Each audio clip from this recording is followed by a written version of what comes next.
So first things first, I'm just going to read the Indigenous Solidarity Statement. So we'd like to begin by acknowledging that Concordia University is located on unceded Indigenous lands. The Ganyan-Gehaga Nation is recognized as the custodians of the lands and waters on which we gather today. Jojage/Montreal is historically known as a gathering place for many First Nations. Today it is home to a diverse population of Indigenous and other peoples. We respect the continued connections with the past, present, and future in our ongoing relationships with Indigenous and other peoples within the Montreal community.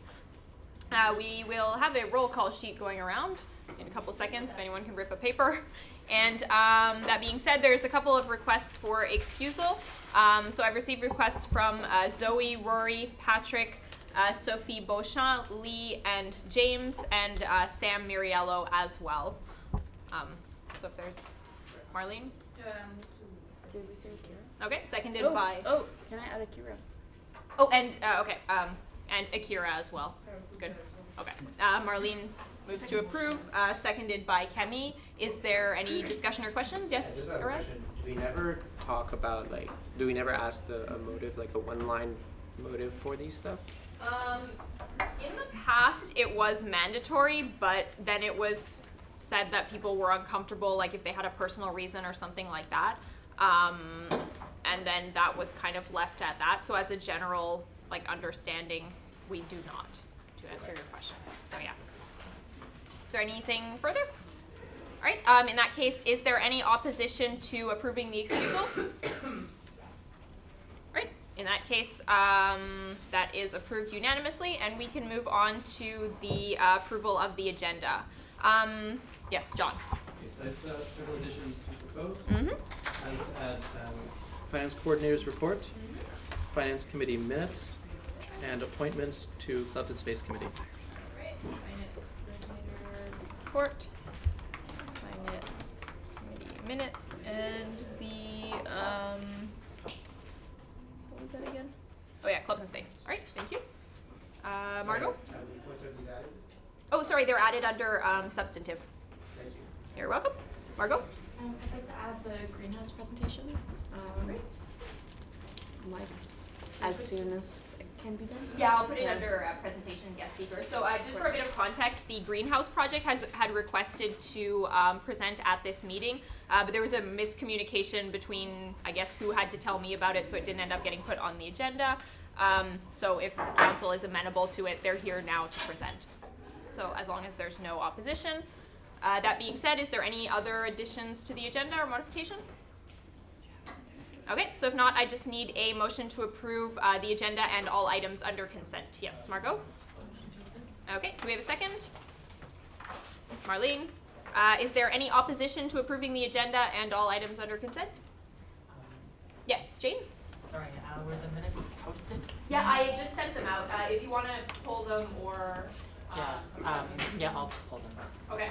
Is there any opposition to pulling the minutes? They were just sent out. So it's kind of more like better for democracy, I guess, to not approve them for the moment. So they'll just come back at the next meeting and everyone can review them. So that being said, do you want them on the agenda or do you just want to? Like, pull until next meeting. Okay, perfect. Yes, Ron? Sorry, is the greenhouse first? Because if so, I'll talk about this. Yes. Yeah. Which minutes were just... Question? Sorry, I didn't know my roll call. What was just said about which minutes were pulled?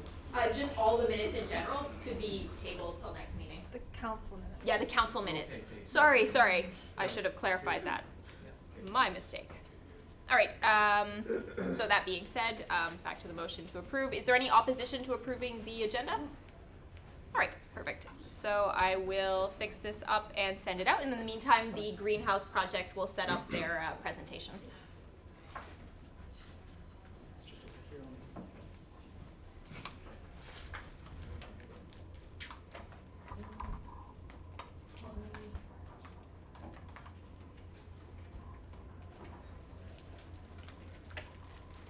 Oh, yes, yeah, you just have to press the power button.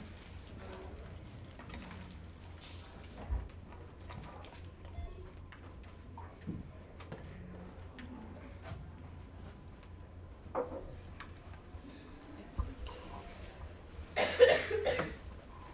you want the screen to go down? Oh yeah, that would probably be good. You might have to move forward a little. Specifically, Michaela. Where is, oh, volunteer. Yeah. Like, which one? Okay. We'll probably have to move out of the way.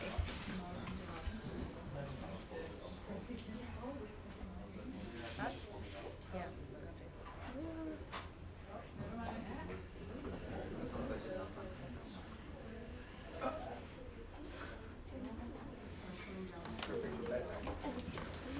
I'm literally dying. Bro, I have 6 Kleenexes, 4 hand sanitizers.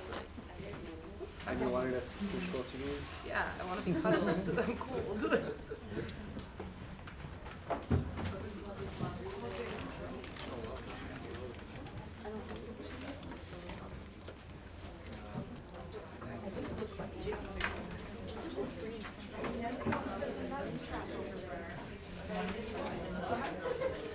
Are you folks all with the greenhouse project? Oh, awesome. All right, we can actually move out of the way.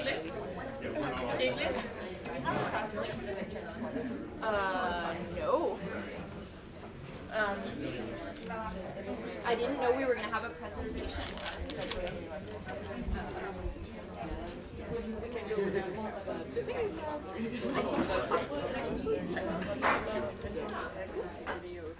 And it doesn't work with like there's no way to change. If you do switch user, oh, you can go on mine. Yeah. Depends on make sure you heard.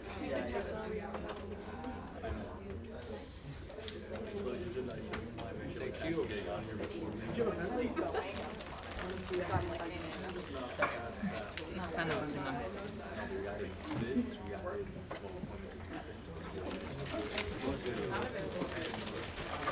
I still have like this.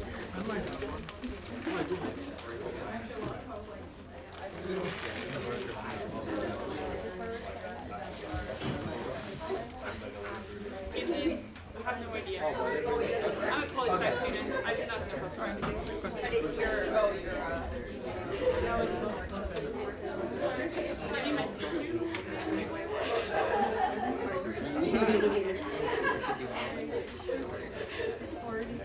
But I'm finding yeah.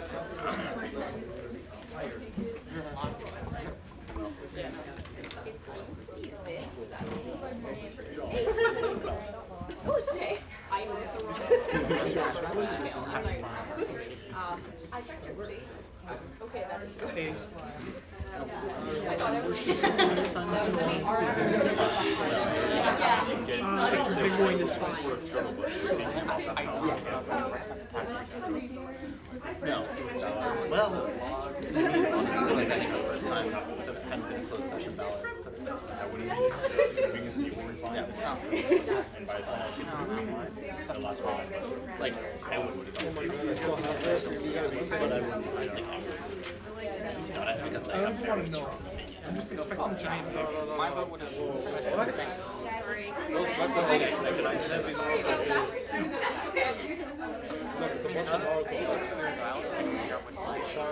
All right, everyone. The Concordia Greenhouse has the floor. Hello, everyone. We are here presenting the Concordia Greenhouse. I guess you all know, I hope you all know where it is and you have visited. We have applied, just to be brief, I'm going to introduce myself. My name is Diana Maalim. I'm a member of the board of directors of the Concordia Greenhouse since 2 years. And we have applied for the CSU grant to renovate the greenhouse, to keep it going on for many more years. And my friends here will introduce in more details our project and what we are asking for, what we do, and we hope we have your attention.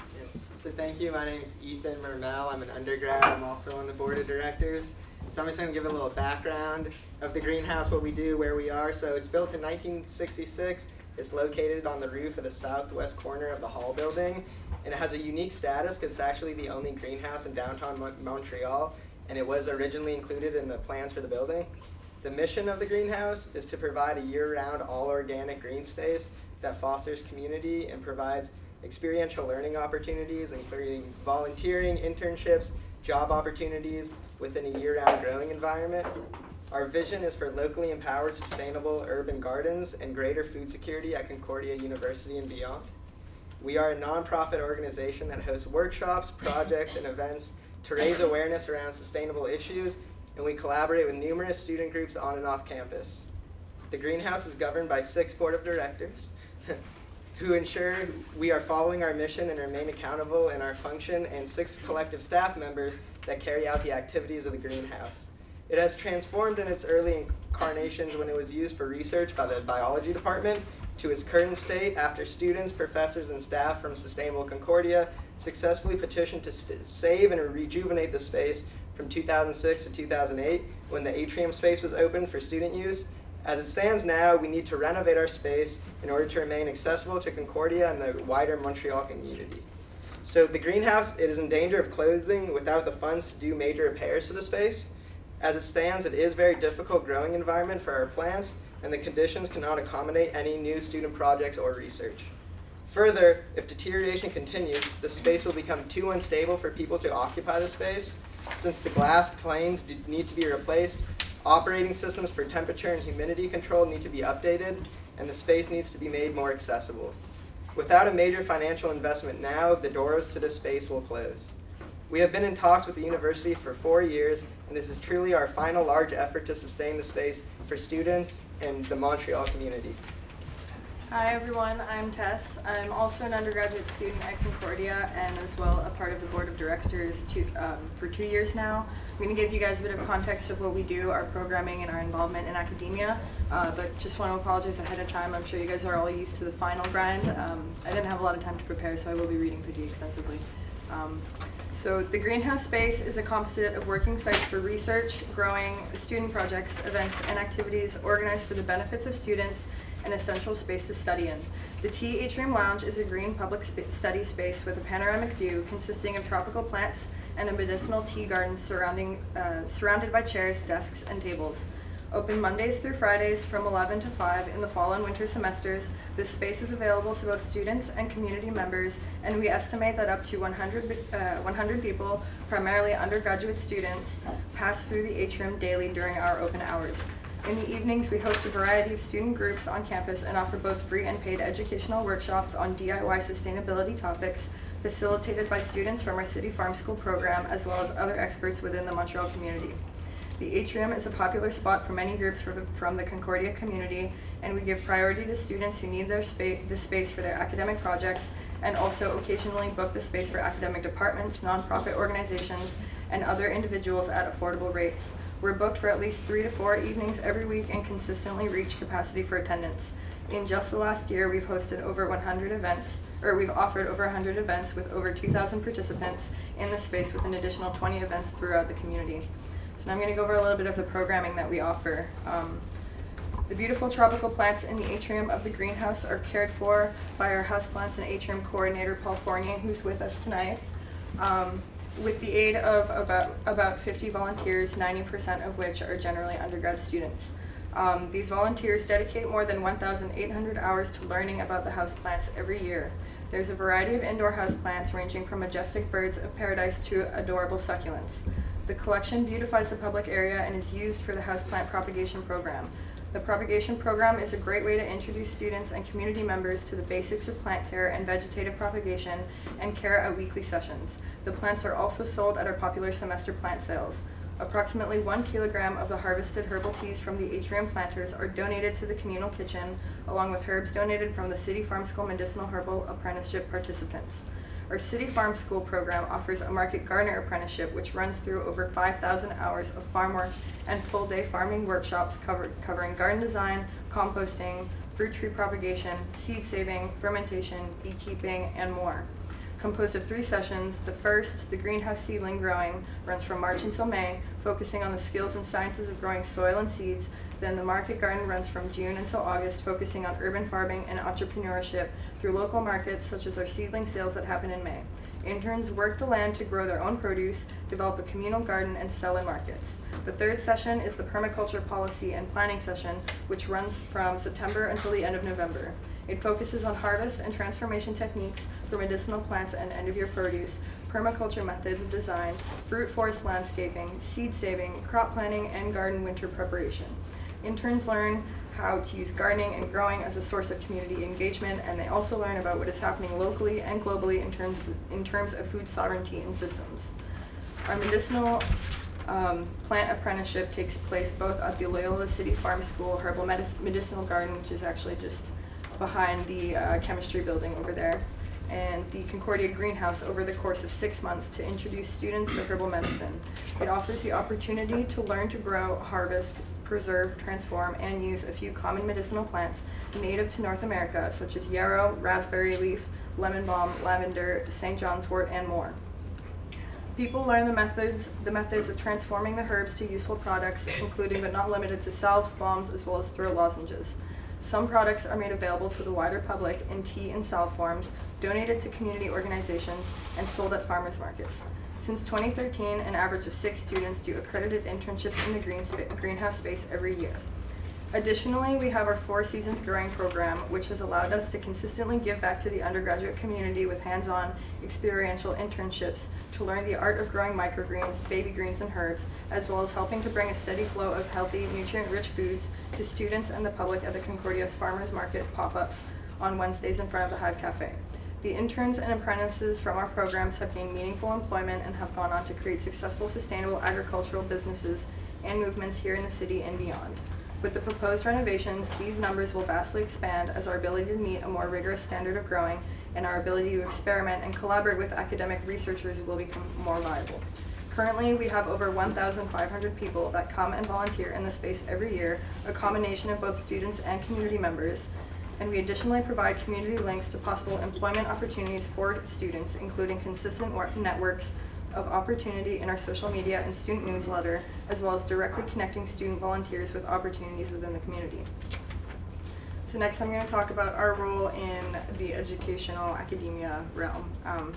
So we provide assistance with research for students as we receive requests daily from students who want to use a space for academic research or site-specific needs, or who have general inquiries about seeds, soil, plants, and everything agricultural.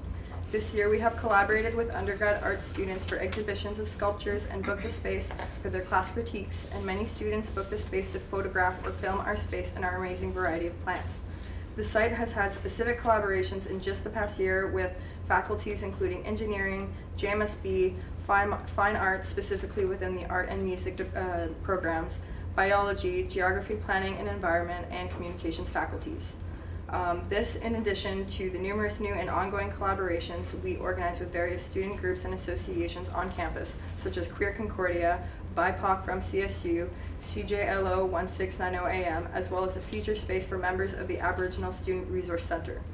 Teachers can also request tours of the greenhouse and give private workshops and engagement opportunities with students. We've recently collaborated with the Loyola College of Sustainability and Diversity for the Sustainability in Cities and Beyond Conference by hosting a workshop on DIY green roof making.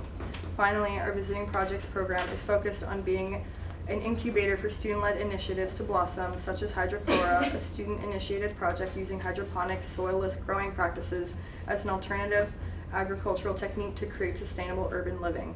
The core team is made up of a large number of students and graduates from a highly diversified ethnic and educational background. They provide both space and expertise in growing so that students can design and build upon sustainable and ecological projects for their futures. The greenhouse also has a fund to help with material supplies and expenses for these type of incubator projects. New Mark Design is additionally another visiting project that provides edible and ecological landscaping, permaculture design and landscaping, specialist plant nursery, fruit and nut trees, berry bushes, perennial flowers, herbs, as well as other permaculture plants, on top of mushroom lawns and spawn, as well as hosting volunteer sessions and educational workshops that are very popular with accessible student and community prices. Thank you. Anita. Yeah. Hi, my name is Sarah Larmany. I'm also an undergrad student, and I've been in the greenhouse for maybe like a year and a half, going on 2 years now. So I know that was a lot of information, but more or less what this support will provide is the possibility to offer more opportunities for students to use the Atrium space via workshops, events, etc. And also they'll be finally able to accommodate the multitude of student requests that to start new projects and conduct research. And in the current condition of the greenhouse, it's only fully operational 4 to 5 months out of the year. because due to instability of interior climate and failing infrastructure, which causes extreme heat, leaking ceilings, lack of humidity control, no supplemental growth lights for winter, which is extremely harsh on how we process. With the renovations, however, the greenhouse can become functional year-round and potentially doubling its capacity for student research and events. But without these repairs, the current activities will no longer be viable in the space. Currently, the collective efforts have been so drained that the attempts to maintain the greenhouse infrastructure has caused it to become increasingly difficult to open new projects because of the deteriorating space.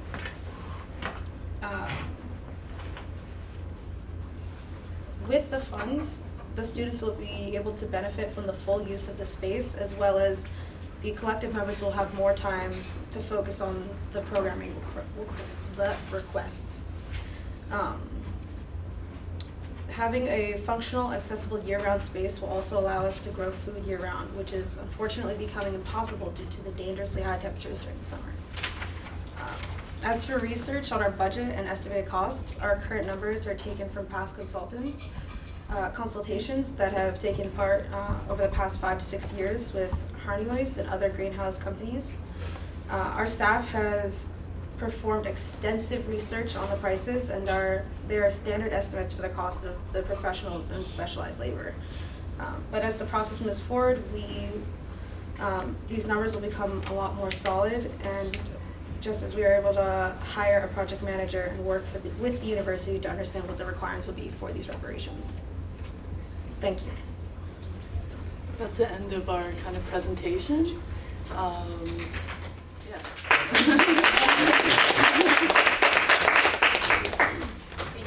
If anyone has any questions for the vendors, yes, Margot? How much is the estimate? It's around $2,200,000. Sorry? $2,200,000. Yeah. And is that, I know there's a crowdfunding campaign earlier. Are you asking for the full fund from the CSU? The crowdfunding ended by the end of 2018, and this is a totally different one. Okay. Yeah. So are you asking for the full? Yes. Yeah. Thank you. Jad? So first, thank you. Like, it was an amazing presentation, and like the greenhouse is like in desperate need. Do you have like a visual representation of what it's gonna look like, or have you had? Yes, we have, but we don't know the password. Do you know how to make this work? Actually, if I could. You can send it to Caitlin? Yes, and I can send it to everyone in the room if you'd like. Log in with your user ID and password. We tried. Yeah. If I could just add, because your question is what it's going to look like, is that correct? Exactly. We don't have any schematics or any design drawings done yet. We don't, first of all, because we don't, it's a bit of a catch-22. It's difficult to put a lot of design effort, money, time into something like that when we're not absolutely sure we're going to be able to follow through. And the design part of it is a major, it's a major thing. Also, just to add something a little more to that, we're not actually building a new structure, so the footprint is going to remain the same.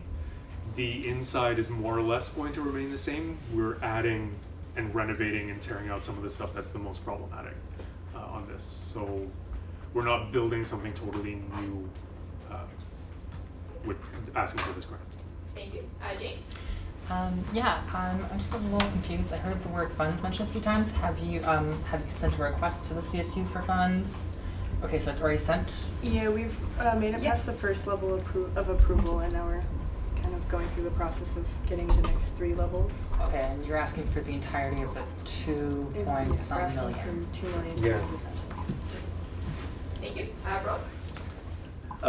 So the CSU Council can't actually approve that much money. We have a cap of $250,000, after which it has to go to referendum.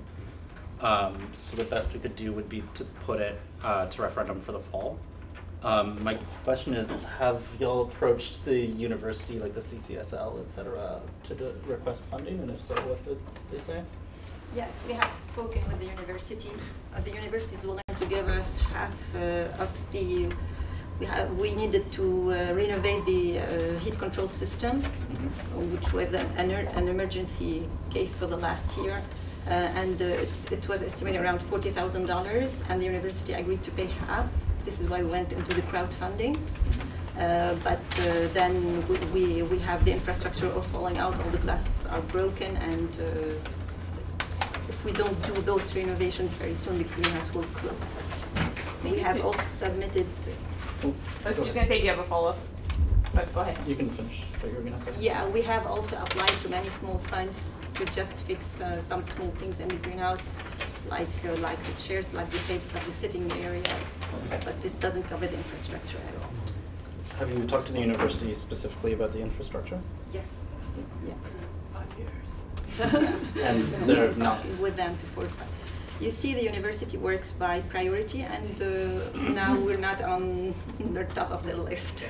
Yeah. They also have ties, you know, if you're tied to an academic department, like if we were biology, you know, then we could probably have a little bit more clout, because it's a student space primarily.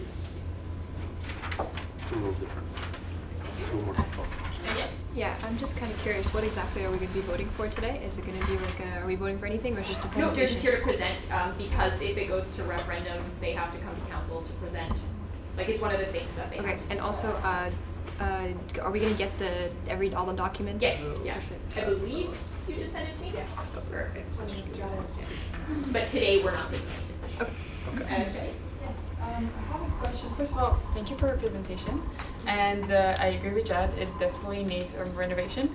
I just had a question concerning a referendum that you had, I think it was last year, to raise your fee levy, and I think it was for the renovation, so basically it's not enough.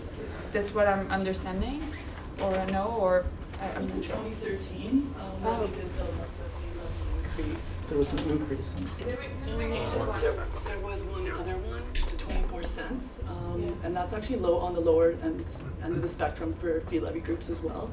So unfortunately, that is mainly our operating kind of revenue, and for our programs, which are extensive, like City Farm School.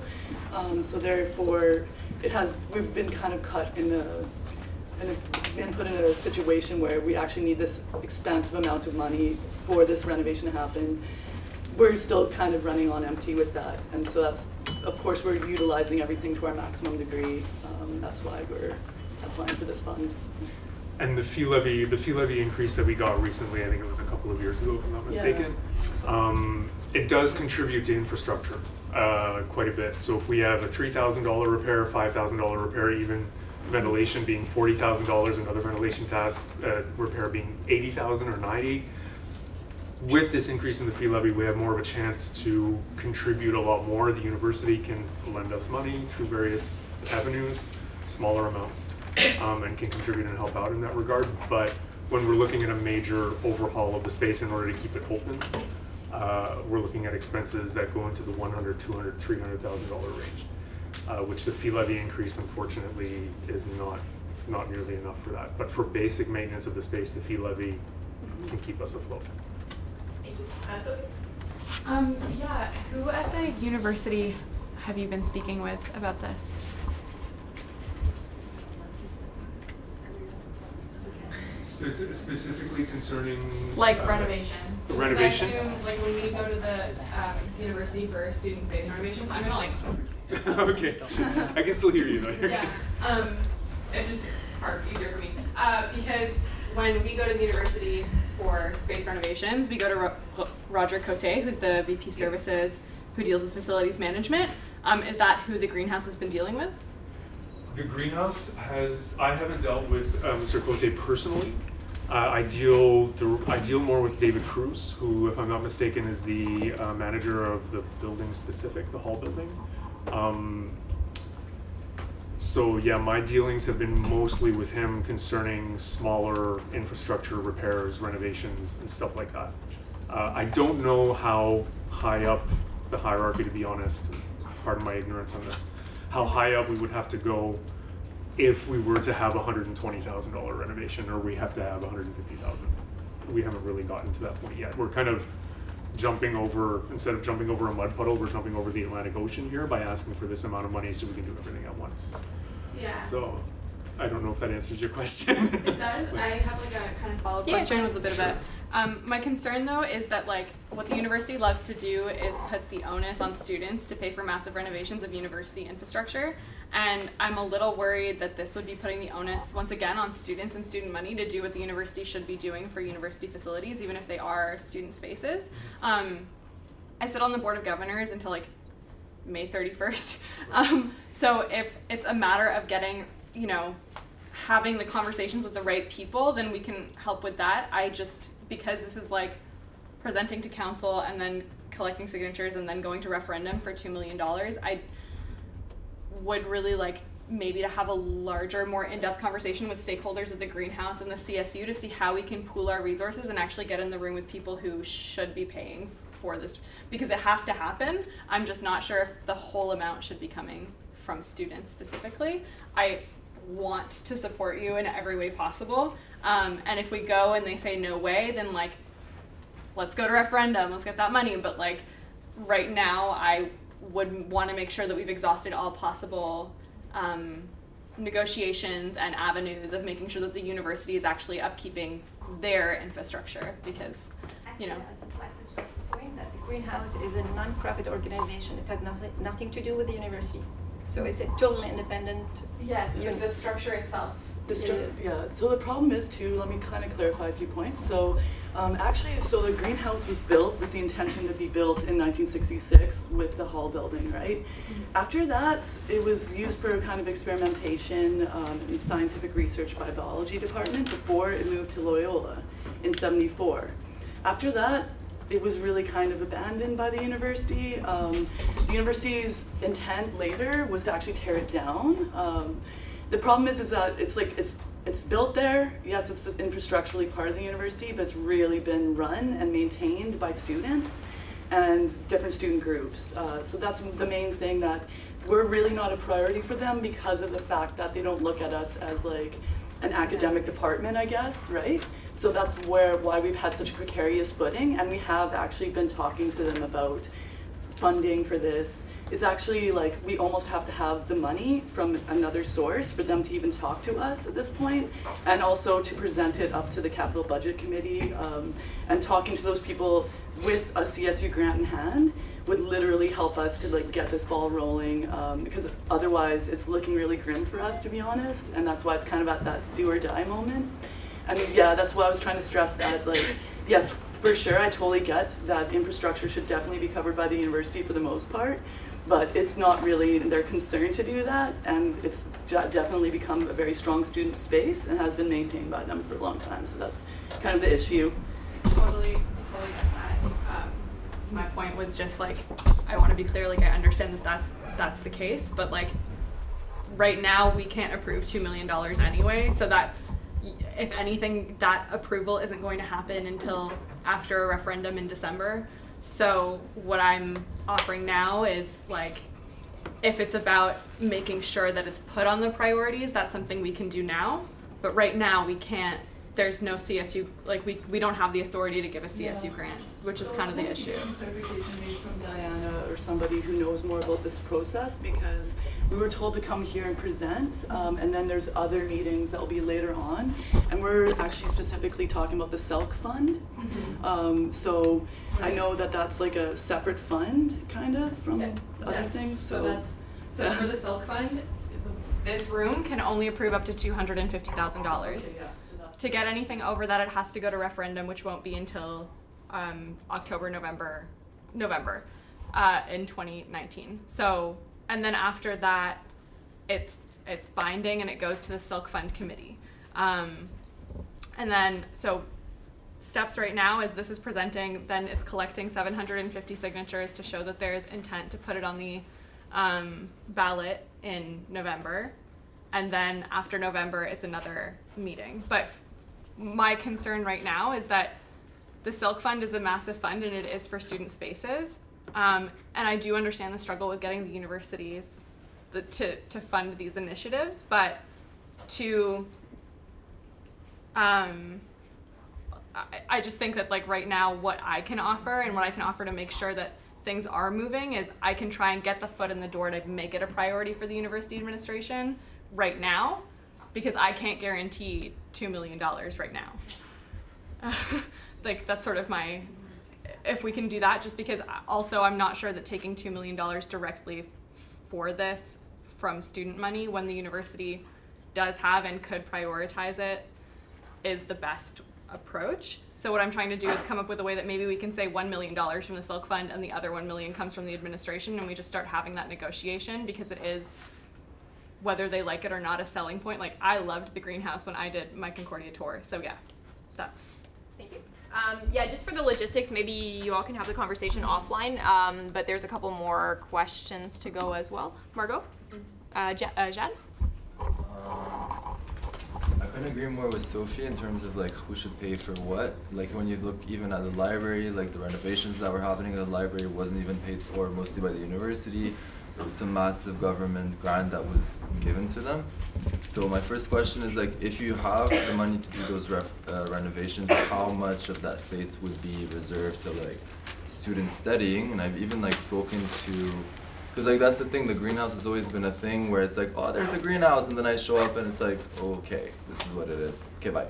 You know, like it's not, it wasn't attractive, it's not attractive. Like I've always imagined like a greenhouse being like a jungle, you know? You walk around, there's a few benches, like there's trees, like an actual -30, go in there, sun, trees, like green kind of thing. So have you even thought of like bypassing the university, going for government? You said something earlier that's very important, that's like, it's the only greenhouse downtown, so it's a pretty big selling point when it comes to like government grants. And they're not as hard as you might think they are.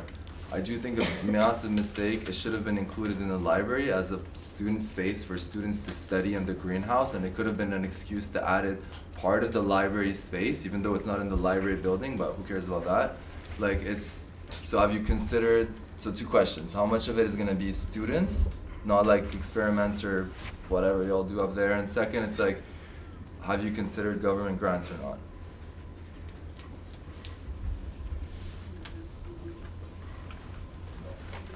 What do you mean, how much will it be students? It's all for students. I walk into it now and it's like a 5x5 with 3 tables, and the rest is like people just doing some work.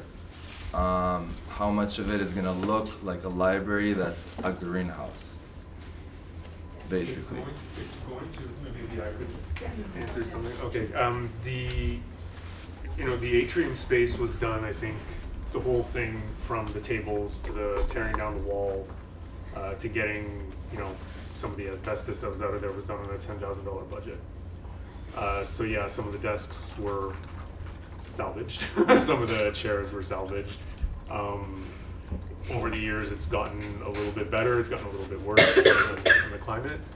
I don't have the list of grants in my head right now. We do apply to various grants every year, to my knowledge. Someone can. Yeah, we have applied for many grants. We did not approach the government, but it's on our list. But we thought first of addressing the CSU because it's student body and it's a space for students. So you were on the top of our asking, our funding list. Can I do a follow-up? Yeah. So like as much as like the university could potentially pay for this, or even student money, and like if it was up to me, like I'd give you a check tomorrow kind of thing, and like get it done before I graduate so I can enjoy the greenhouse finally. But it's more like it was much easier for the library, and like I've had the privilege of like sitting on those committees there where it's like it's much easier to bring about a point of like having one greenhouse in the whole downtown of Montreal. In Concordia University, the administration can always help you to get the validation you need for government grants, and like it's actually not as hard as people think it is. Like I do it all the time with like the Ministry of Justice for another nonprofit, so it's like you might assume that maybe it's like a lot of bureaucracy or whatever it might be, but it's a greenhouse and it's the only one in downtown Montreal.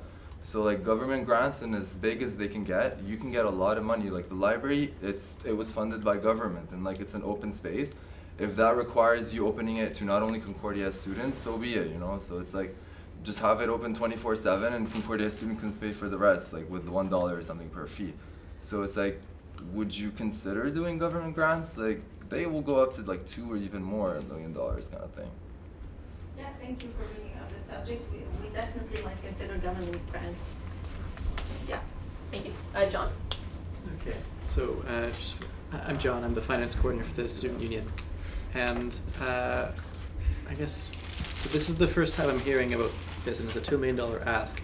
I get that you gotta start somewhere, but I think there's a lot more work to be done before this can really take off. I would first invite you folks to meet with myself and other executives that might want to, because please, there's some strategizing that you folks need to do to get to where you need to go, and we want to help you with that. But you need to understand also that $2.2 million it would be the largest grant the CSU's probably ever given out. You put out $1.8 million aside for the Window Housing Co, and that's an entire building that we as the union own. So you're asking for more than that, for something that will ultimately belong to a student-led organization for students, but is not actually the CSU. So I admire that you're asking big, but also that's a big ask. So I love what Jad is saying about trying to find government grants. We can help you identify some of those things, and we can talk about ways that the CSU might be able to support you. A smaller grant is probably a more reasonable ask. If for no other reason, then you might actually win your referendum. But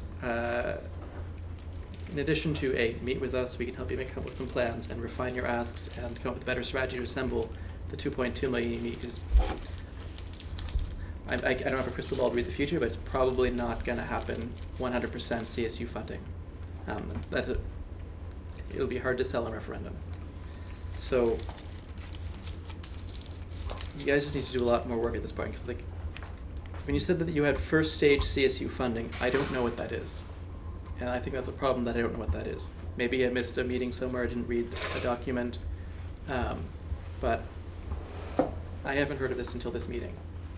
And that's a big ask from the council. I'm still worried about that. So I want to help you because I love the greenhouse. I love all the fee levy groups. I want to see you succeed. So let's talk about that kind of stuff. Help me make a better plan. And I look forward to seeing what you come with. I look forward to seeing the more designs. I look forward to any support documentation you can prepare for council next time you're back. All that stuff. We can help you get to that point.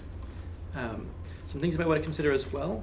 We had this recently come up, and we just recently approved some $90,000 to go towards a space renovation for FASM in their old Cafe X space. And our SelfFund committee meets after council. Actually had some comments about that loan, or the grant. You're on 2 minutes, sorry. You just wrapped it up. Okay. Again, I think Sophie's point that the SelfFund has been reluctant to 100% student fund things that are ultimately university property. So we've encouraged FASA to go back and talk to the university about getting a grant, but also maybe getting a contract with the university so that recognize that that space is under your control. And if something were to happen, we have to be moved for whatever reason, that you might have to be, like if they move you out of the space, they might give you the same equivalent of space somewhere else. So something that has like a written agreement that says this is your space within Concordia, it's probably something you should consider negotiating. We can talk to you about how to do that as well. Because what the administration giveth, the administration can taketh away.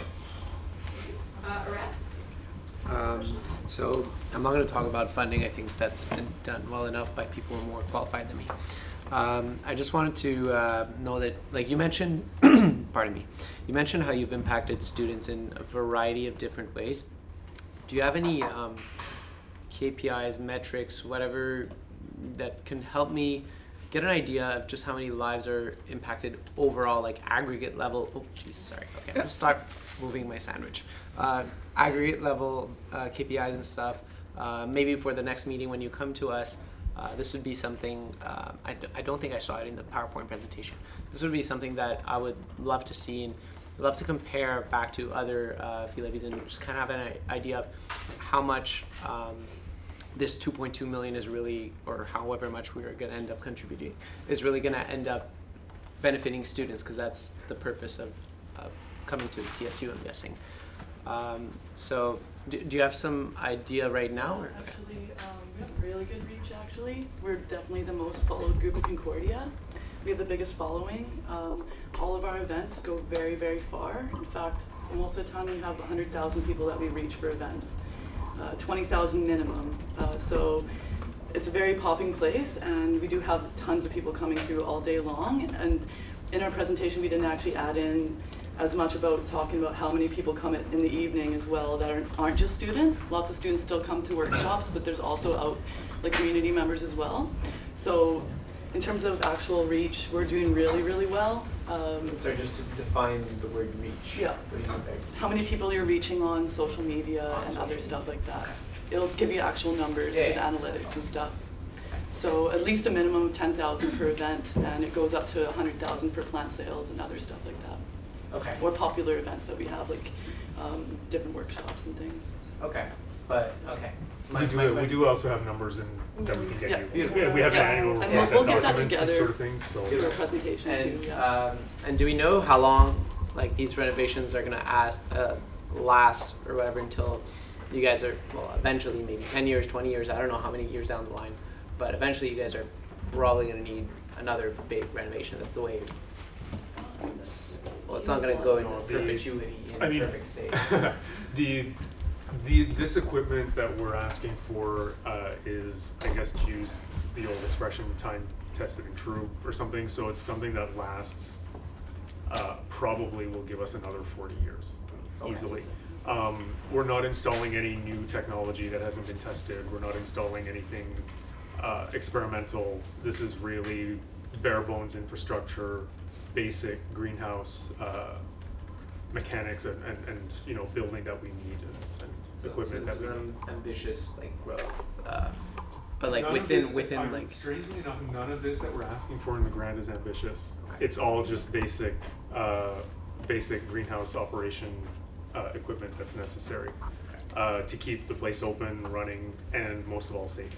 At this point, we don't really, the safety issue is the biggest thing, one of our biggest problems when it comes to the university and facilities, because we're not exactly formally part of an academic group, and the university kind of likes to believe that we're not there, we have to keep it safe. It is on the 13th floor of the hall building, and the sidewalk is below.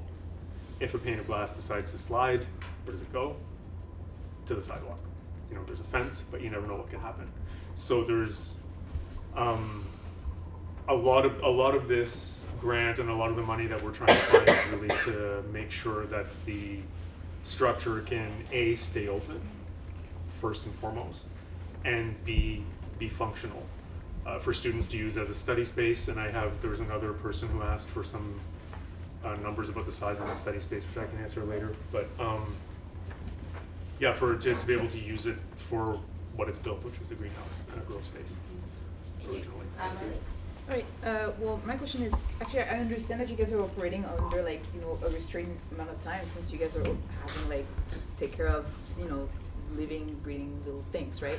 So my idea, and since the idea of this ask is for this kind of complicated, I was thinking about perhaps making a list of I know it's kind of, I don't know if you guys would like this idea, but perhaps making a list the most urgent ideas, and perhaps we can separate that 2 million into making those, a more, something that is a little bit maybe more absorbable either by the CSU and by the Concordia University.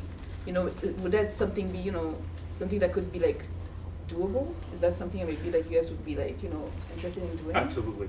Right. I could probably do it right now for you. Me too. Those numbers up and down. He's been researching those numbers for years now, actually. Okay, that's so a priority list of some sort of. Yeah, so that we can separate that really that 2 million, because summer is gonna come eventually. We don't want to, we don't want any damages to happen. So if we can help in any way, but so of course integrating the forces from the university, that would be ideal. True. I wanted to just respond to the financial coordinator's comment about the space use agreements. So we have looked at that idea, but that does take multiple years. We don't really have that much time, so that's kind of why we're also being kind of urgently asking for this as well. And we do respect that it's a big ask, though, we do. But so far, in our communications, when we submitted it, we've actually gotten lots of good feedback from people. So, and I thought we did send our stuff in, so we're hoping that people had time to read it. So we did send it on Friday, so we're just, of course, wanting to talk more though, actually, with anybody who wants to talk to us about this right now so we can strategize. Just wanted to, yeah. Thank you. Jane? Yeah, so I have a question, but I'm just going to start off by mostly saying that I would be cautious about approaching the SelfFund as a source of funding for this project because, as Sean mentioned, SelfFund is mostly regarding some spaces used for spaces that are managed by the CSU. We did give a grant to Kpi Metrics, but that was a very small amount, and it was, I think, the first time that we gave money to a non-CSU run space. And so my question is more just, so I have my ear to the ground when it comes to the Philadelphia community, and this is the first time I'm hearing of this $2.5 million need. And from what you mentioned, you've known for 5 years, so why are you only now trying to come up with this money? Why has there been any previous attempts to come up with this money? We were actually just mostly negotiating with the university, to be honest. Yeah, for a long time, actually, like 6 years, off and on. Our estimates, when we do estimates with architectural and greenhouse firms, they can only last for about a year or 2 years or something. So then we have to go through the process again, and it's costly. So that's kind of part of the issue as well. And kind of from our, like, kind of, I don't know, from what we've kind of gathered from the university, we have to have something showing that the students want this space. So something like the CSU grant would be really, really showing that they have to put us to the top. They have to still just approve our renovations.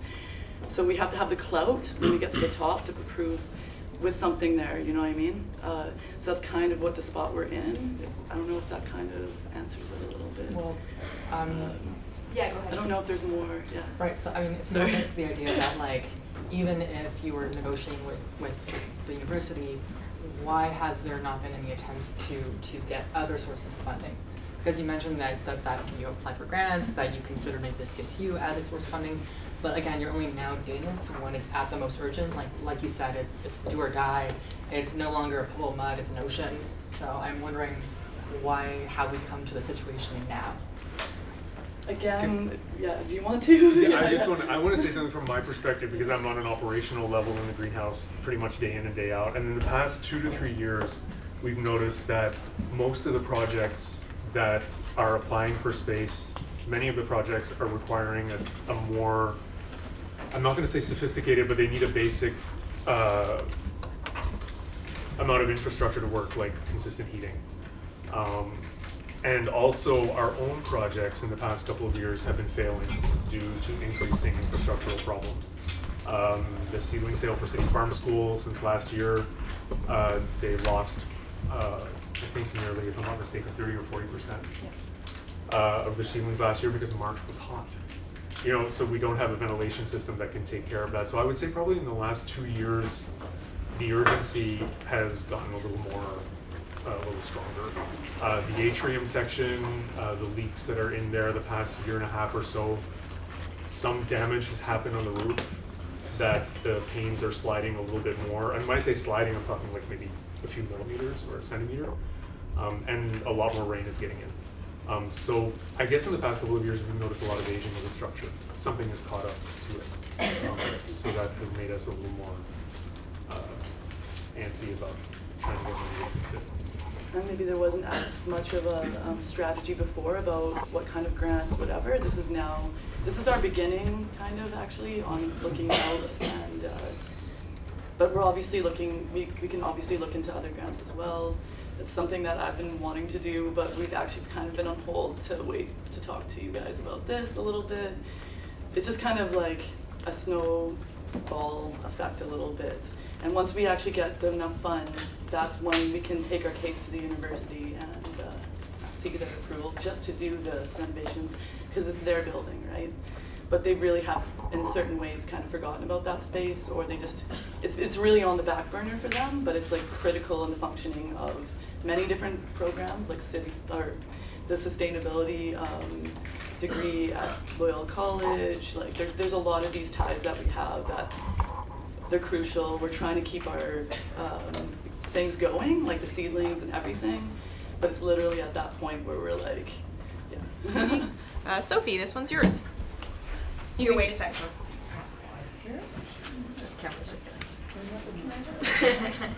Mention that it's like 8 o'clock and we just did 1 point. I know that we don't have a big agenda, but there are big projects, so please like keep in mind if something has already been said, you don't need to say it again. Thank you.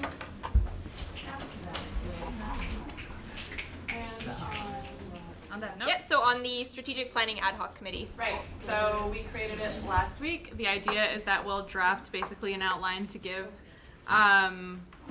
to the next council of like a strategic plan for the next 5 years, keeping in mind all of the different sort of CSU stakeholders. So if you would like to sit on that committee, there's 2 council seats. I'll open the floor for that. Sorry. Did you want to just explain the 5 seconds? Right. Strategic planning. So last council, it was approved that we create this committee. We talked about doing sort of maybe like an online appointment. That didn't happen because, I mean, everyone's seen Spotted, so I don't need to explain to you what's going on. Things went a little out of hand and things got sidetracked. So we're still needing 2 counselors to be appointed to the Strategic Planning Ad Hoc Committee. So if anyone would like to be part of that, basically the idea is that the counselors will sit with 2 executives and the general manager, and we'll like meet with different people who want to give their idea of what the strategic vision of the future of the CSU should be, and then we'll draft some bullet points for the next mandate. Alright. Yeah. How do I say that I want to be part of this? Nominate yourself. I would like to nominate myself. Jane? I'd like to nominate myself. Okay. Oh yeah, sorry. Can I second one? I can second both of them. Yeah. Yeah. Thank you, Marco. Sorry about that. I got you. Yes, they do have seconds. Anyone else? Jared? I'd like to nominate myself. Okay, there's a second. Oh. Brad? Anyone else? Victoria? No. Sorry. No. Sam? I'd like to nominate myself. Okay, there's a second. Victoria? Anyone else? Jared? I already nominated myself. Can I do it again? I was seconding. Oh, okay. Yes. Chris? I'd like to nominate Danielle. Do you consent to the nomination? Yeah. I'll just remind, because I don't know if this is clear, but like everyone, even if you're not on the committee, will have an opportunity to present your vision to the committee, and there's only 2 council seats. So if anyone wants to rescind, that's chill, but like just putting it out there that you will have an opportunity to give your input, even if you're not on the committee itself. Thank you. Okay. Okay. Yeah. I'm just kind of curious. These points that we're gonna make, or that the committee is gonna make, like, are they gonna be enforceable? Are they gonna have like some sort of impact or anything, or is it just a thing? So a strategic plan for right now, like what we're doing is presenting a proposal for the next council to adopt or amend as they see fit. We will not have anything concrete. The idea is that we will give our input as people who have been on either executive or council for what the next 5 years of the CSU will look like, having been in these positions. It won't necessarily be enforceable. A strategic plan is just a vision. It's not like bylaws. It's not necessarily a mandate. It's just in the area of the daycare in 5 years, we'd like to see a plan on opening one at Loyola. We would like to.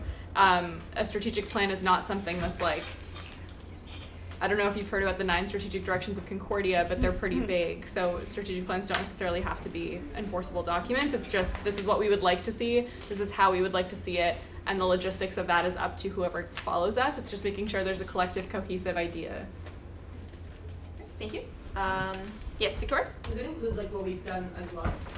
So that they know where we're coming from and then where to go to, or it's just like where we're going? It's this curiosity I question. mean, it can include that, but really these points are just like, I guess there will be a background section of the strategic plan. Right, the ad hoc is just trying to like get off the ground so we can talk about what this looks like a little more in depth. What's the time commitment? Did you have a question, Paige? Yeah, sorry. What's Yeah, the there's no speakers list. I'm so sorry. What is the time commitment? Right now I couldn't tell you because I literally don't have a committee. Thank you. Okay, so if there's no one further, we can do a super quick self-motivation if you'd like. Everyone's open to that? Arad? Have been specializing lately on developing strategic plans through case competitions, but as well, this is something that I wanted to apply to real life. And I've been involved in CSU for a little while, and I wanted to kind of have a bigger impact. I'm not on any seat right now for anything really. So when you mentioned this is something that I'm most interested in, more so than any other seat. Thank you. Steve? So I'll start off by saying that I'm on 2 committees right now. I'm on the appointments committee, and I'm also on the SelfFund committee, and both of those will not be meeting for the rest of the year. So I officially do not have any more committee duties. That's why I'm nominating myself for this position. I also like the idea of having a guide that can create some sort of continuance in how the CSU performs its duties and create some sort of guiding lines for future CSU execs. It's needed, and it's about time that we do this. Thank you. Jared? How many candidates do we have right now? 5. Okay, I rescind my nomination. Thank you. Sam? Oh, there you go. Based on the work that, as counselors, I, among the other members of policy committee, based on the review work that we did on incumbent policies, I think it's nice to strategize a plan based on those if they are approved and if they come into effect. So it's nice to create a plan based on those as a starting framework, and that way it makes the process a lot easier for the next mandate of people. They know what to work with, they know the framework that they are being set in, and we do it with good intention. Moreover, I'm always happy to exercise this position with an open mind and willing to accept criticism and new ideas. Thank you. Danielle? Yeah, so I think at the end of the day, like everyone else has been saying, it's a great idea. You know, we need sustainability in this committee, especially when you have a lot of turnover every single year.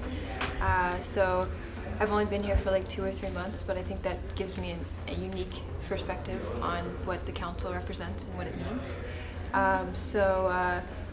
At the end of the day, I think I'll be able to help you guys make goals and future sets, as I've been doing that basically all Concordia and every other club I've worked with, where I create sustainable goals where I'm the project manager. So I think it would be a good use for this, but yeah, thanks. Thank you. Okay, so we have 4 councillors nominated for 2 seats. So by our vote in May, we have to go to secret ballot. Does anyone want to say anything before we move to vote?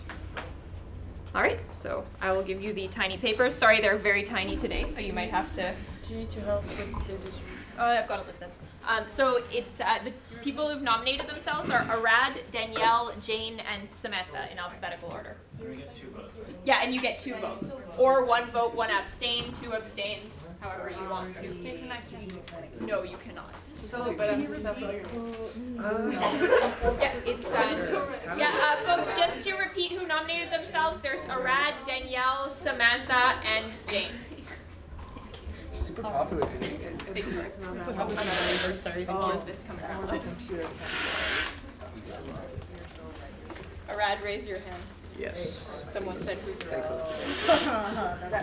That's me. Oh, sorry, I didn't get a ballot. Oh, you don't know what happened. If someone else, if someone else was right, that's okay. Okay, so that's 1. Sorry, I thought I counted. Yes. Yeah, so just to repeat, folks, it's 2 names, or 1 name and 1 abstain, or 2 abstains. Oh, I didn't get a ballot still. Yeah. Sorry? No. Right, thank you. I'll come around and pick up the ballot. Oh, it does. Cool. Have a secret ballot. Thank you. Thank you.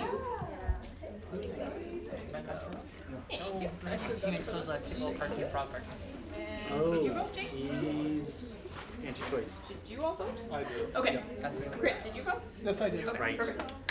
That's why. And you, Sam? Not done yet. Okay. Sorry.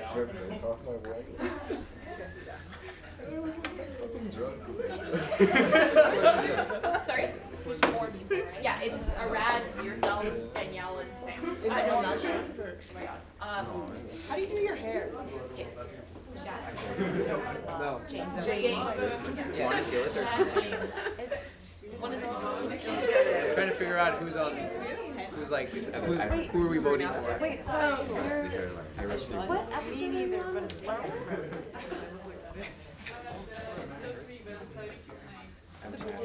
Okay, good. Okay, cool. So the whole like you're studying German and the museum is Darth Vader.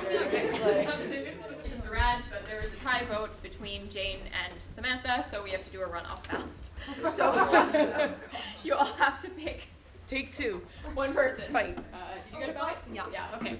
So Between who and it's who? between Samantha and Jane. So we'll pass the ballots around again, and then you get to either vote for one of the above or abstain. Sorry, John, I just gave you a ballot. Sip your tea. Thank you. I got a vote. Sorry? I heard I got a vote. You got what? I got a vote apparently. In that round? I think they were messing with me. Because only Elizabeth and I could see that.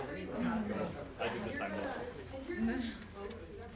Oh, you're like technically. I don't think that happened. That's what I was thinking. You're welcome. What? Executives not having a vote. Thank you. It just looks. Thank you. Okay. Again, thank you. Take two. Yes. Because it's just, Concordia is not in the norm. I voted for Roland. I gotta fix that. Thank you. I kind of like looked it up, but you could just like. Oh yeah, it's fine. You could place it together Yeah. and you'll read it. It's okay, don't worry. We're not gonna go as far as like spouse ballots or whatever. I mean, that's good. I burnt bridges. Chris, did I get yours? I didn't vote yet. That first vote was done.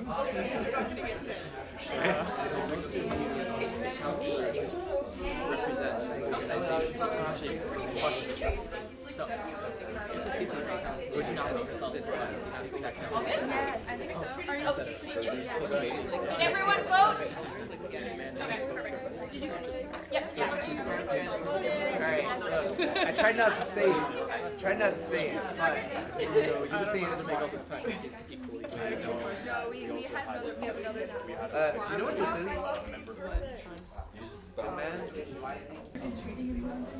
All right, folks, so after another very close vote, Samantha, you have been appointed to the Strategic Policy Committee.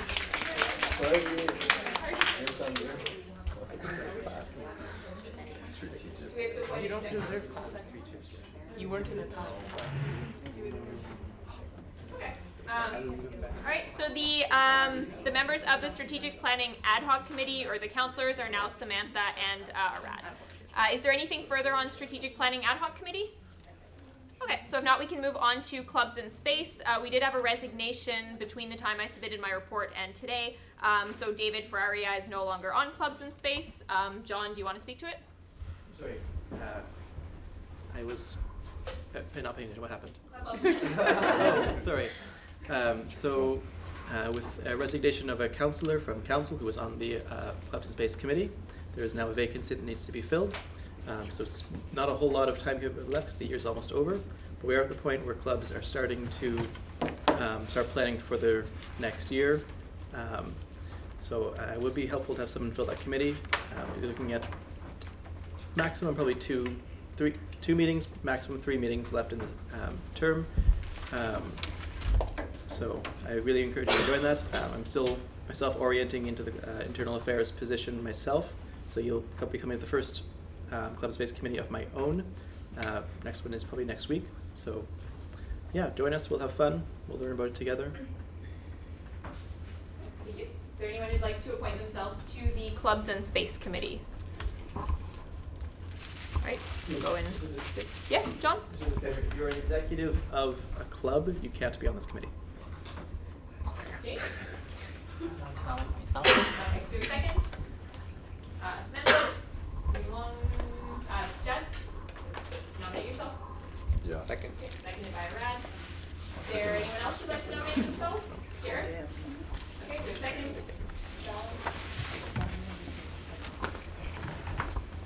there anyone else? Okay, so there's nothing further. We can move to Tiny Motivations. Jane. So, QQ, I lost the ad hoc. But yeah, mostly again, same motivation. I was part on 2 committees. Both of them will not be meeting for the rest of the year. I'm looking to fill my committee time commitment for the CSU. Again, I have no committees. Would love a committee. That's it. Thank you. Jacques? The Clubs and Spaces Committee is a committee that really means for me, and I tried to get on it in the beginning of the year.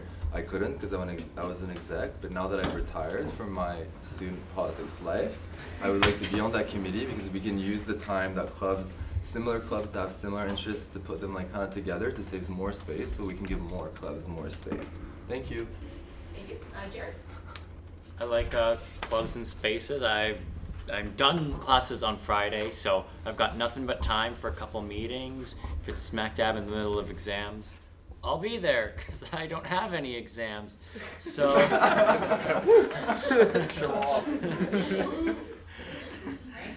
I think I just lost the election by saying that. All right, is there anything further before we move to a vote? Okay, I need paper again. Sorry. Is anyone amenable to just turning around or closing their eyes? I don't get offended. Yeah. Wait, can we all close our eyes and point? Is that what we're trying to do? No. Like just. So we put our heads down and we put our hands up. Exactly. Okay. Well, first of all, is everyone okay with that? Because I don't want to. Like, we did take a motion to do a secret ballot. I guess it's another way of doing a secret ballot. But is everyone okay with that? Jane? Yeah.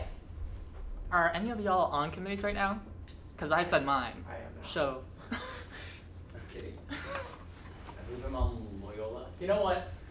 I'm going to rescind my nomination. Okay, so there's one. Twice in a day. And Chad is on sustainability. Yeah. There we go. All right. And also CCSL, CAF, LSFC. Whoa. Sorry, I didn't see the other committees. I can't be involved in student politics? No, there's none.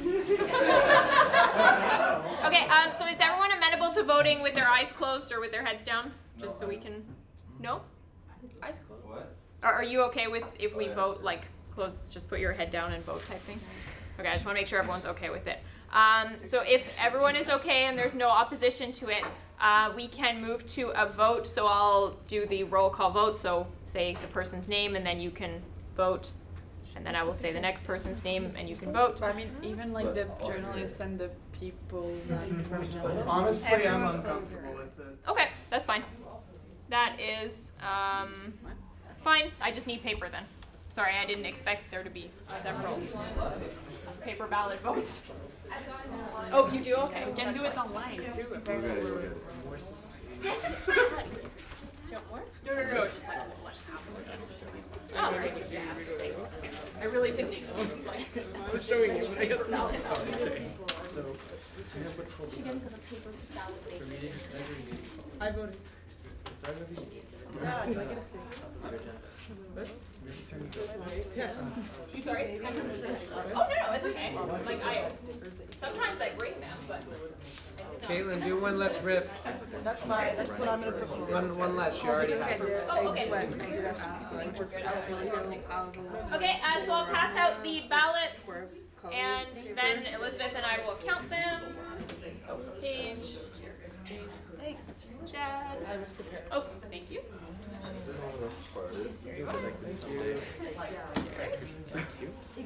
You can make the think about it.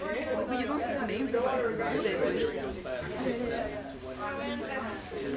No, I miscounted. I mean, that's what they do. Ready for it. What's up? Really?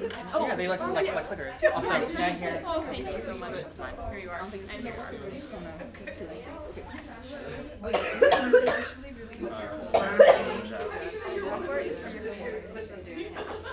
you are. Oh, thank you. Okay, so I'll go around and pick up the ballots. Oh, you didn't vote. Wait, is that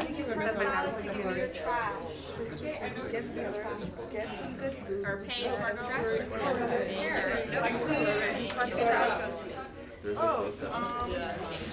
Oh, there's CUT. Thank you. And ballots. Thank you. Thank you.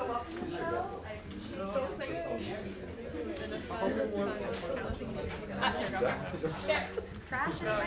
He owes us $25,000. How are we gonna get that money? Anything further on the appointments point? Okay, so if not, we can move on to our substantive new business, beginning with the Recovery and Wellness Community Center. And Michelle, start the motion, please. Yeah, hi. Okay, so whereas research shows that significant barriers and challenges are faced by people with addictions in accessing adequate treatment, education, healthcare, housing, freedom from discrimination, and community support. Whereas research shows that peer relationships are important in the recovery process. Whereas the opioid crisis is currently claiming more lives in Canada than the peak of the HIV epidemic in Canada. Whereas the CSU Task Force for Students in Recovery has reviewed and approved the implementation of the peer-based recovery service outlined in the attached service overview that you all have. Whereas the CSU Recovery and Wellness Community Center service overview details an efficient model which can affordably be implemented at a cost of $27,500 per year. Whereas staff at Andy's House Treatment Center have reviewed the service overview and have submitted a letter of commitment to express their support, and the student life coordinator has been in contact with a similar program at UBC called VICE. Whereas the CSU adopted a position in March 2019 to support the implementation of specialized, comprehensive, and peer-based models of support for addictions recovery on campus. Be it further resolved that the CSU implement the Recovery and Wellness Community Center to be operational in September 2019 based on the attached service overview, and that a budget line consisting of $27,500 be created in the 2019-2020 budget in order to run this service. Okay, thank you. Do we have a second? Margot? Your motivation, Michelle? Hopefully I made my whereas is thorough enough. I've been working on this for the past year. I've attended a conference in September. I've discussed with different departments in the administration. I've been in communication with students in recovery, with the treatment center in Montreal, and a few other stakeholders. The budget is based on the VICE UBC service that is similar. You can see that in the service overview. You can compare the budgets a little bit. It's an affordable service. It's a great thing to pilot as we start talking about different ways of addressing mental health. Yeah, I think other than that, I can answer any questions. Okay, thank you. Marlene? Well, I just want to say that's a really amazing project. I think we should really support it. However, I just have a question. I read the documents, but I saw there was a lot of efforts for peer support groups and etc. And also drop-in meetings where students can meet professionals at the drop-in a certain times. However, I just wanted to know if there is going to be a professional, a health professional that's going to be there during the whole project, right? Is there going to be are they going to be there for the whole duration, or is just going to be okay, well, we have 5 hours, the professional's going to be there for 5 hours, students can come drop in during those 5 hours? Sure. So we actually currently are not looking at having a professional, and by professional I'm guessing you mean more psychologist, counselor. What the members of the task force were really interested in was having a community-based, peer support-based space. The space that we have confirmed is in one of the annexes, and it's not very large. So right now we're really looking at implementing first peer support things, and then if there's interest, it's also lower cost, right? And then seeing if there's interest, we would really be interested in having drop-in hours. But in terms of ensuring that people are connecting with the appropriate healthcare professionals, we'll be having training for any of the leaders and for the coordinator who's running this, to make sure that they know how to refer and that they're familiar with professional services around the city and in the university. Thank you. All right. Awesome project. I really love this. I just wanted to know a little bit more about how it was so inexpensive. I mean, it was obviously a great thing, but.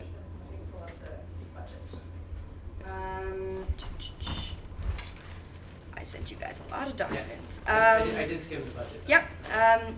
So the reason that it's so inexpensive is because it's really based in a peer support.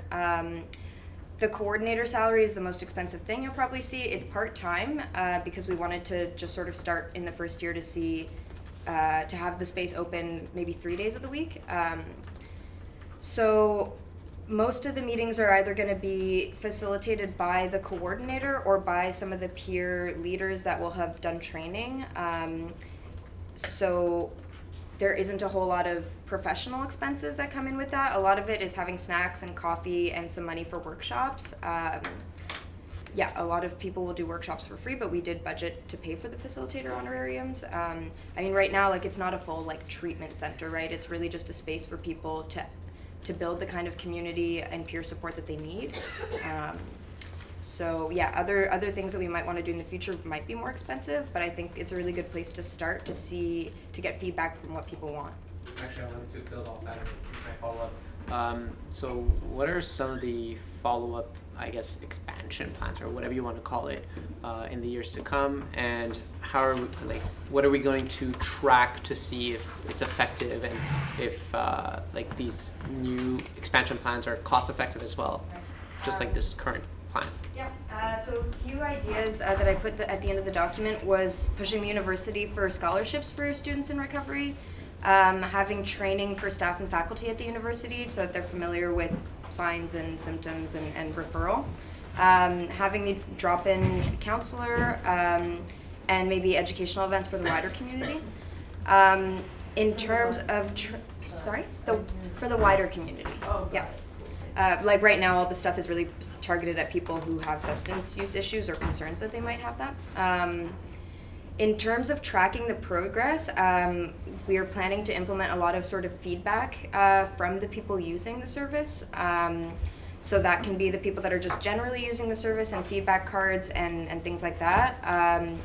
And then the people that are doing more of the peer leadership type of things, there's going to be weekly meetings to give their own feedback as well. So we're hoping to really track the progress and how things are going through that. In terms of what the financials in the future would be, that would be something that we could talk to consultants about, discuss with different community groups. We might want to partner with some of them for doing the drop-in type of things. I think for me, what I'm looking at would be, if this is very successful and needs to expand, the biggest cost might be finding a bigger space. Yeah. Thank you. Jane. So just to confirm, you mentioned that the support groups would be facilitated by the coordinator, correct? Coordinator or sort of peer leaders. Right. So one concern I would have regarding that is that you mentioned that that you'd like to explore the idea of having not just support groups, but support groups that are based on identities. So support groups where it would be mostly people of color or trans folks or women-only spaces. One of the issues there is that unless that's explicitly within the search for the current position, you're basically putting the onus of labor onto peer supporters who will be minority and marginalized identities to provide free labor. So are there any plans to pay peer supporters who will be facilitating these support groups? Because that is a lot of work, it's a lot of labor, and if we're creating these spaces for certain marginalized identities without the coordinator being part of those identities, we're putting a lot of that work onto people who already have a lot on their plates. So, any plans? Yeah, I'd like to just start by pointing out that what we're looking at, like, we're currently building the job description for the coordinator, and we would like them to be somebody in recovery. And I mean, just in general, people who are living with addictions are marginalized, right? And so I understand that there's sort of like a buildup on that as well. It's something to think about and to look at. The thing with addictions peer support is it's largely based on like a willingness to build community. Yeah, it'd be fantastic to be able to pay for these people's labor. I'd be happy to open that conversation, but there is a whole part of peer support that's about sort of building community.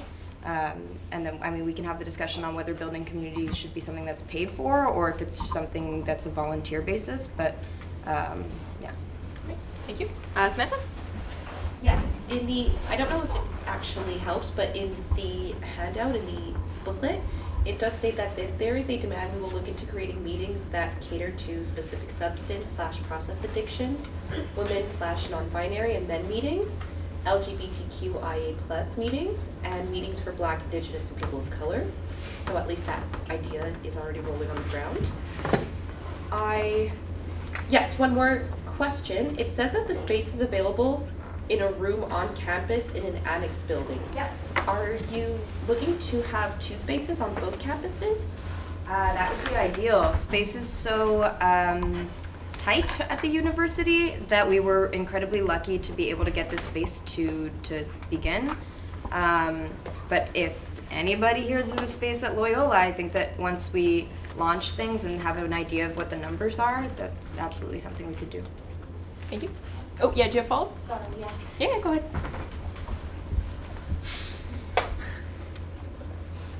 There's only one person on the speakers list if you want to. Sure. Does kind of what I was referring to the idea that there is a possibility of having these exclusive support groups.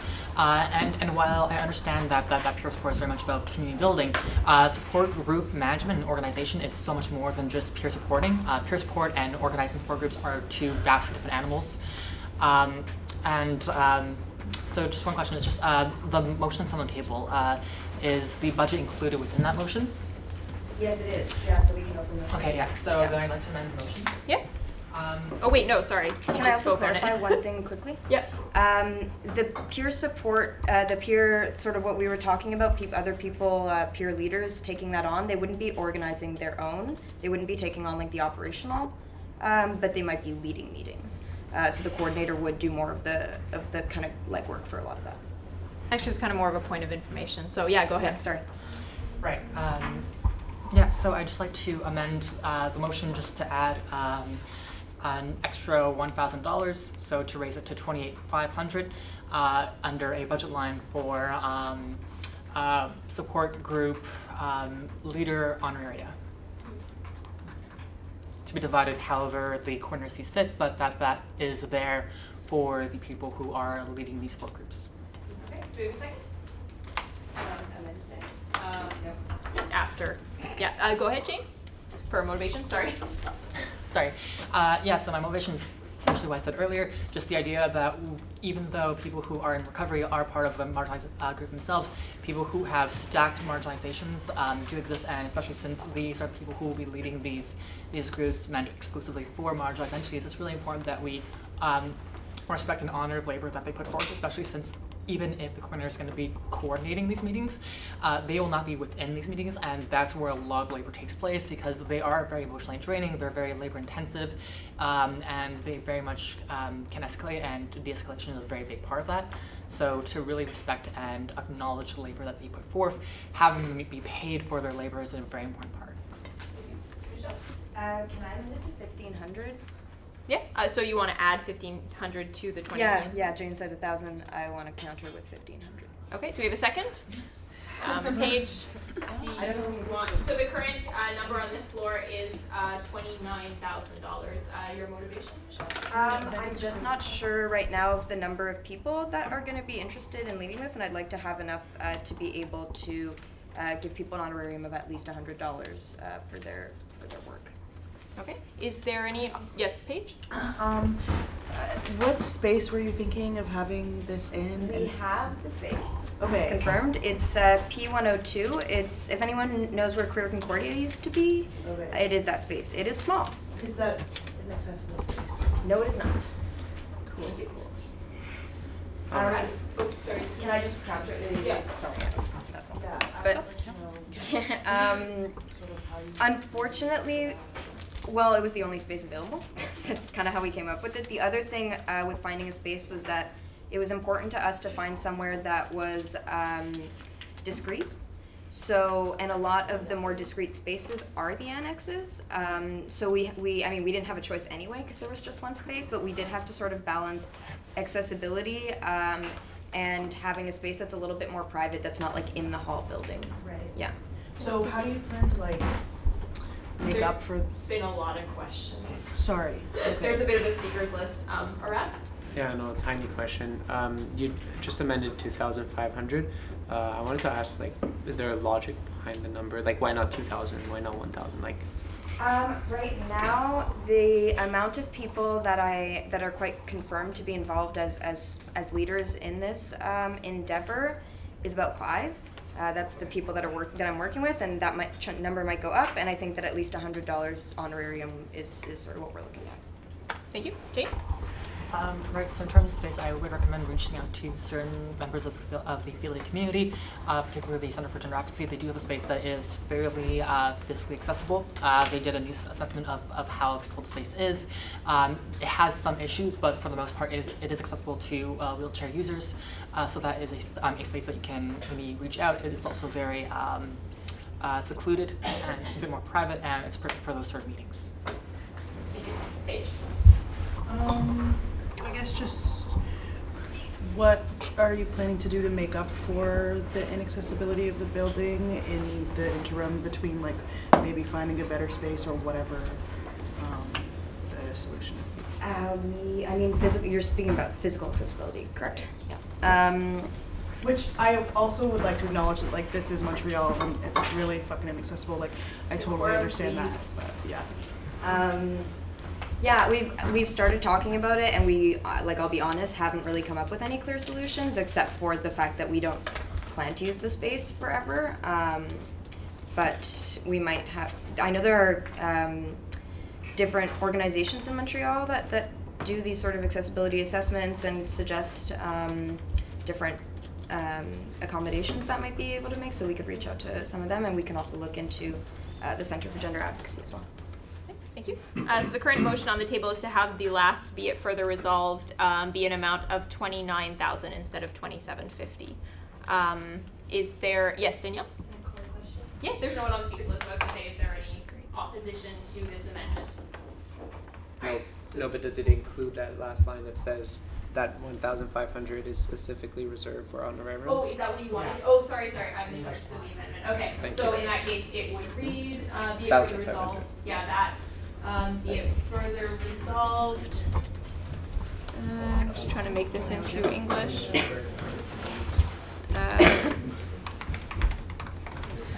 Be it further resolved that an additional $1,500 be allocated under that budget line for support group leader honorarium.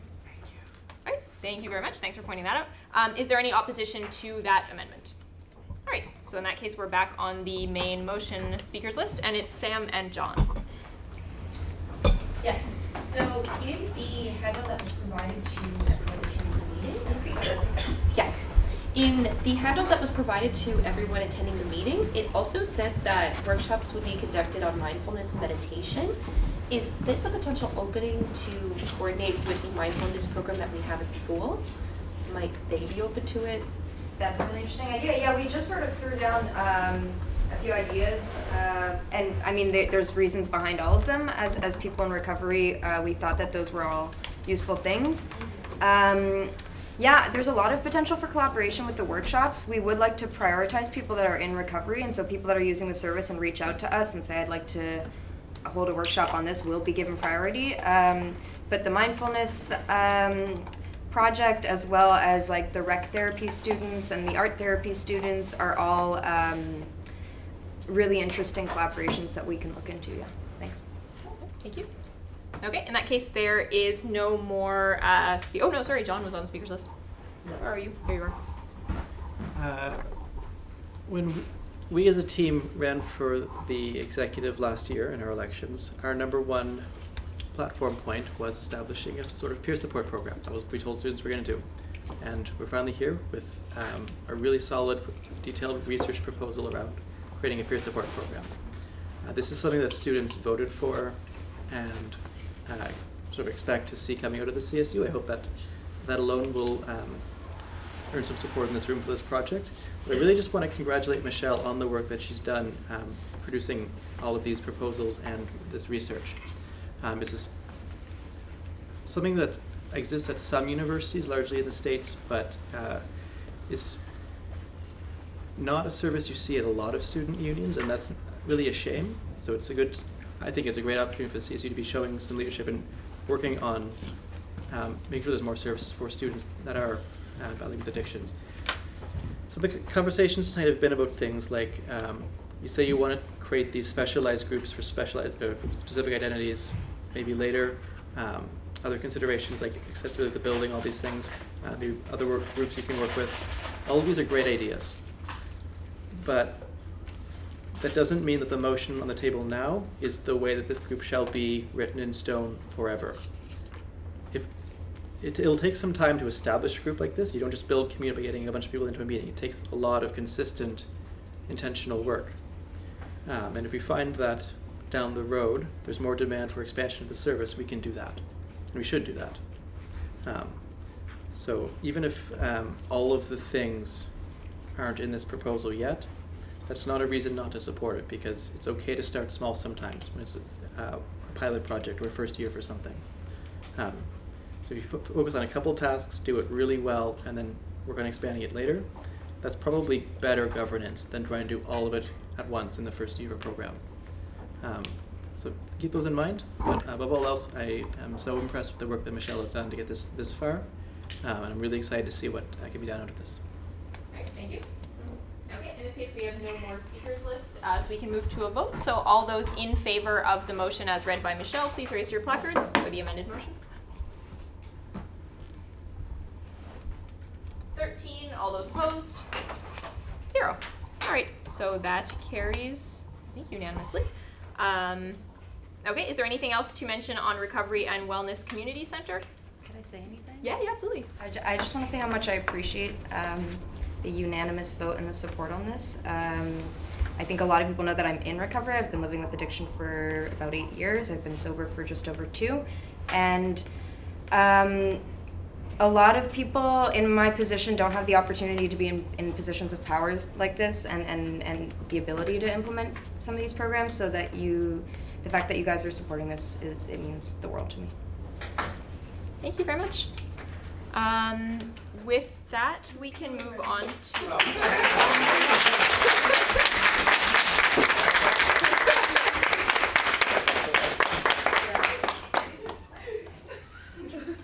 All right, thank you so much, Michelle. So we're on point 7B. It is supposed to be closed session, and it was a point brought up by Rory, who unfortunately couldn't be here tonight.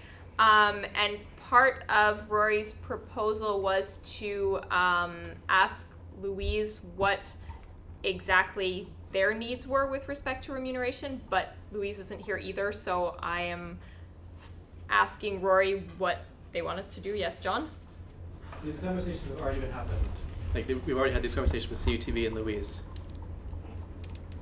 I don't know the situation. Okay. That's why I'm trying to get it out of somebody, but I think we might have to table this. Chris? Someone just explain the situation from the executive. Can we just send this to committee? Yeah, I think we're gonna have to table this just because part of it's supposed to be in closed session because it's about talks of pay, which can't legally be discussed in open session due to privacy issues.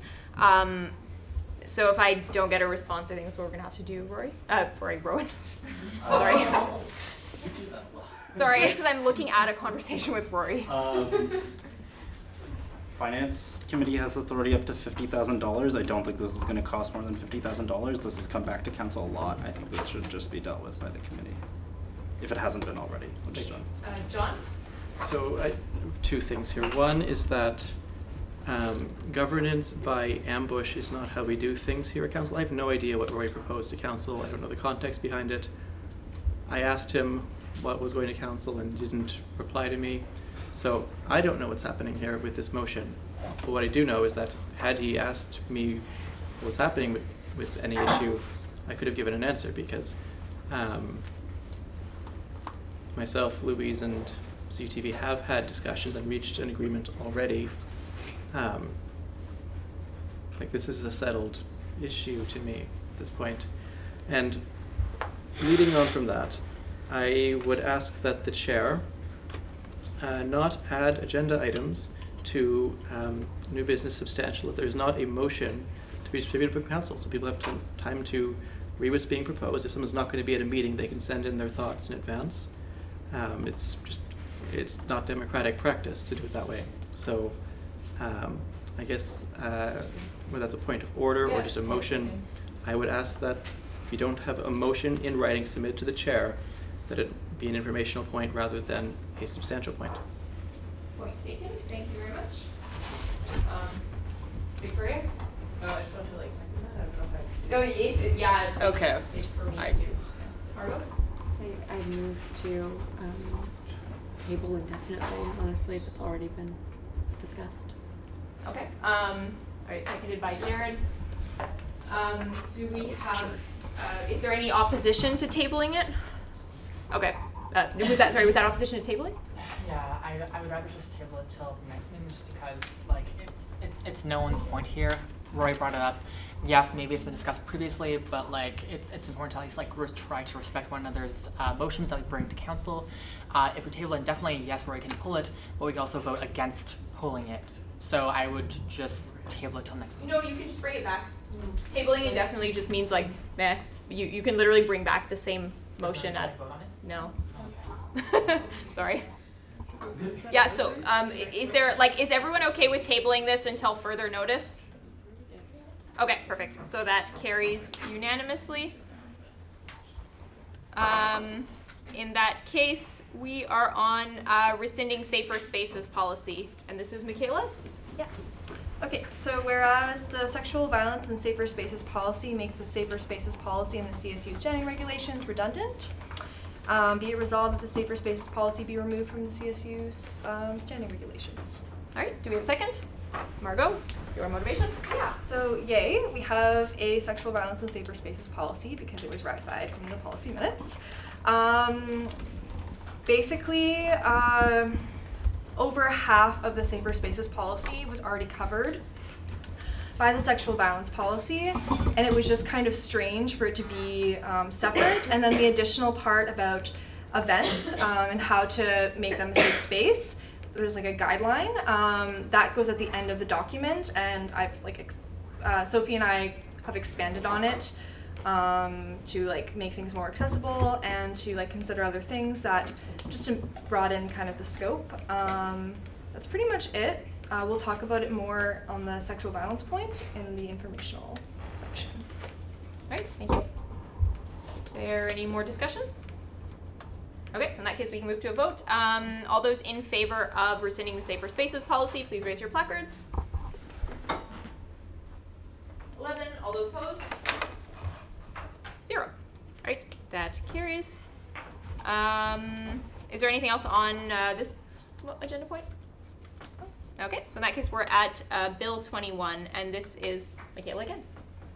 Right, which one is this one? It's Michaela, yourself and Sam. Okay, Bill 21, okay. So I thought we could just order it with, I believe Jane is going to be reading Sam's statement, and then I'll read the one from LSE.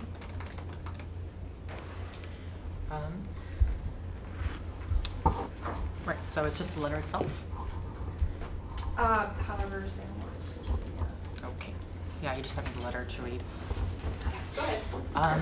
So the letter that Sam sent is, dear, yeah. Oh, that's not it. Oh, wait.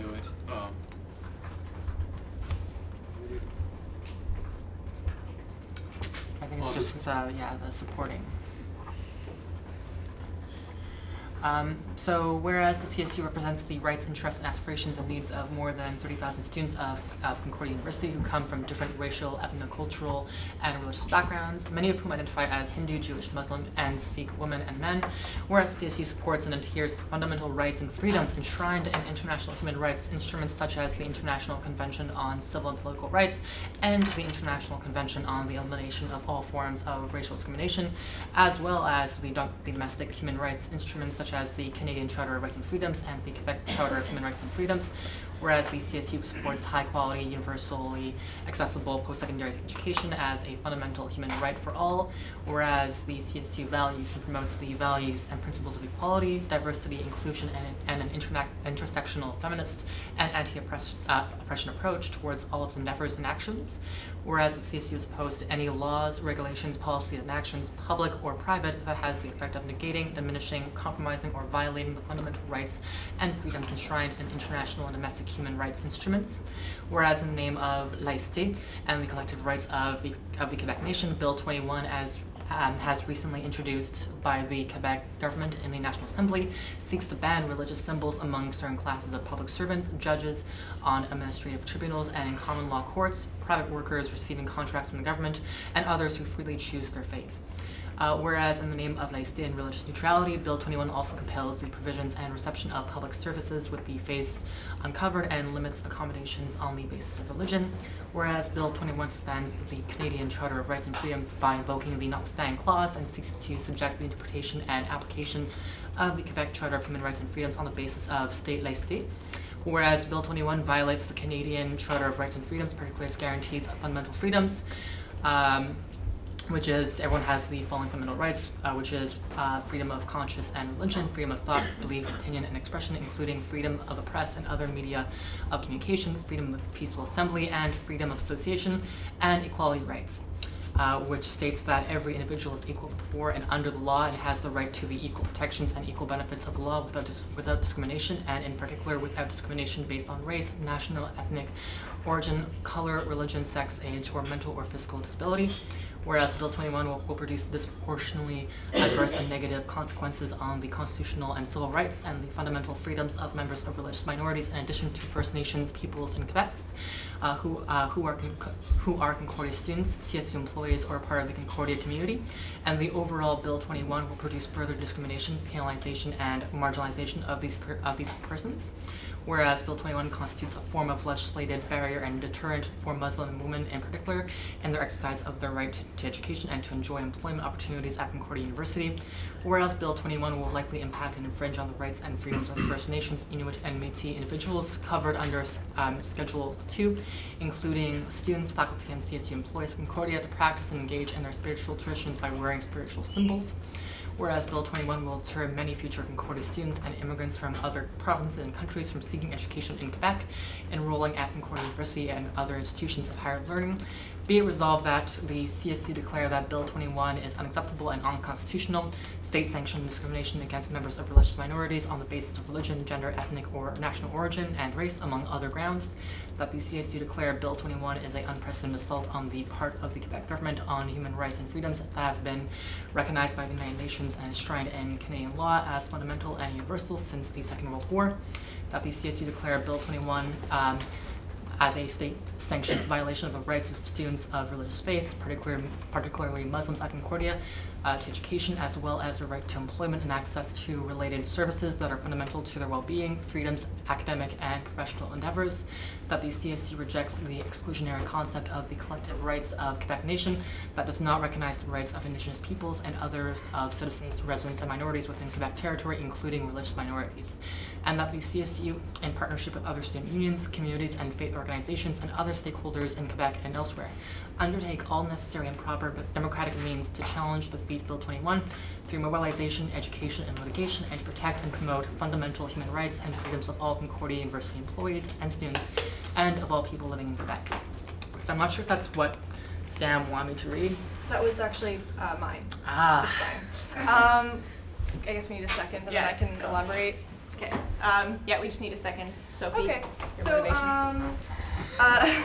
I was not going to read the whereas, but now everything's been said. That's great.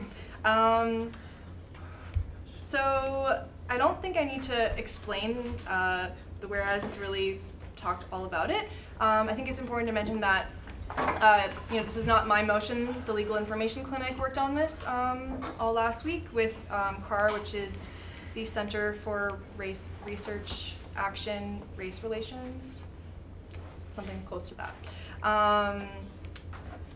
One, I hope, friendly amendment is in the Be It Resolved, where we take out unprecedented, as that's not true. Do we have a second for that? Margot, is everyone okay with taking out the word unprecedented? Okay.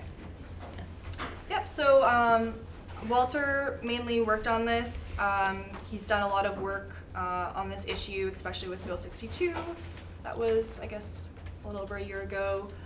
And I thought that maybe Kemi could kind of talk about what campaigns department is doing in terms of this. The hope of this motion is that it goes into the positions book, so the whereases will not be there, but just the Be It Resolved part. And on my end, I've emailed the deans to talk about, how they're going to be supporting students, especially Muslim students who've dealt with the massacre in New Zealand as well, and how we can provide maybe academic accommodations for them often students don't even realize how much they've been affected until, you know, it's a bit too late in its exam period. So we want to be proactive. Thank you. Rowan? Harrison. I can talk also about what campaign I've been doing so far. So the campaign coordinator have been approached by one student that wanted to make something about it, and also by MSA, which is already like on the forefront against this bill.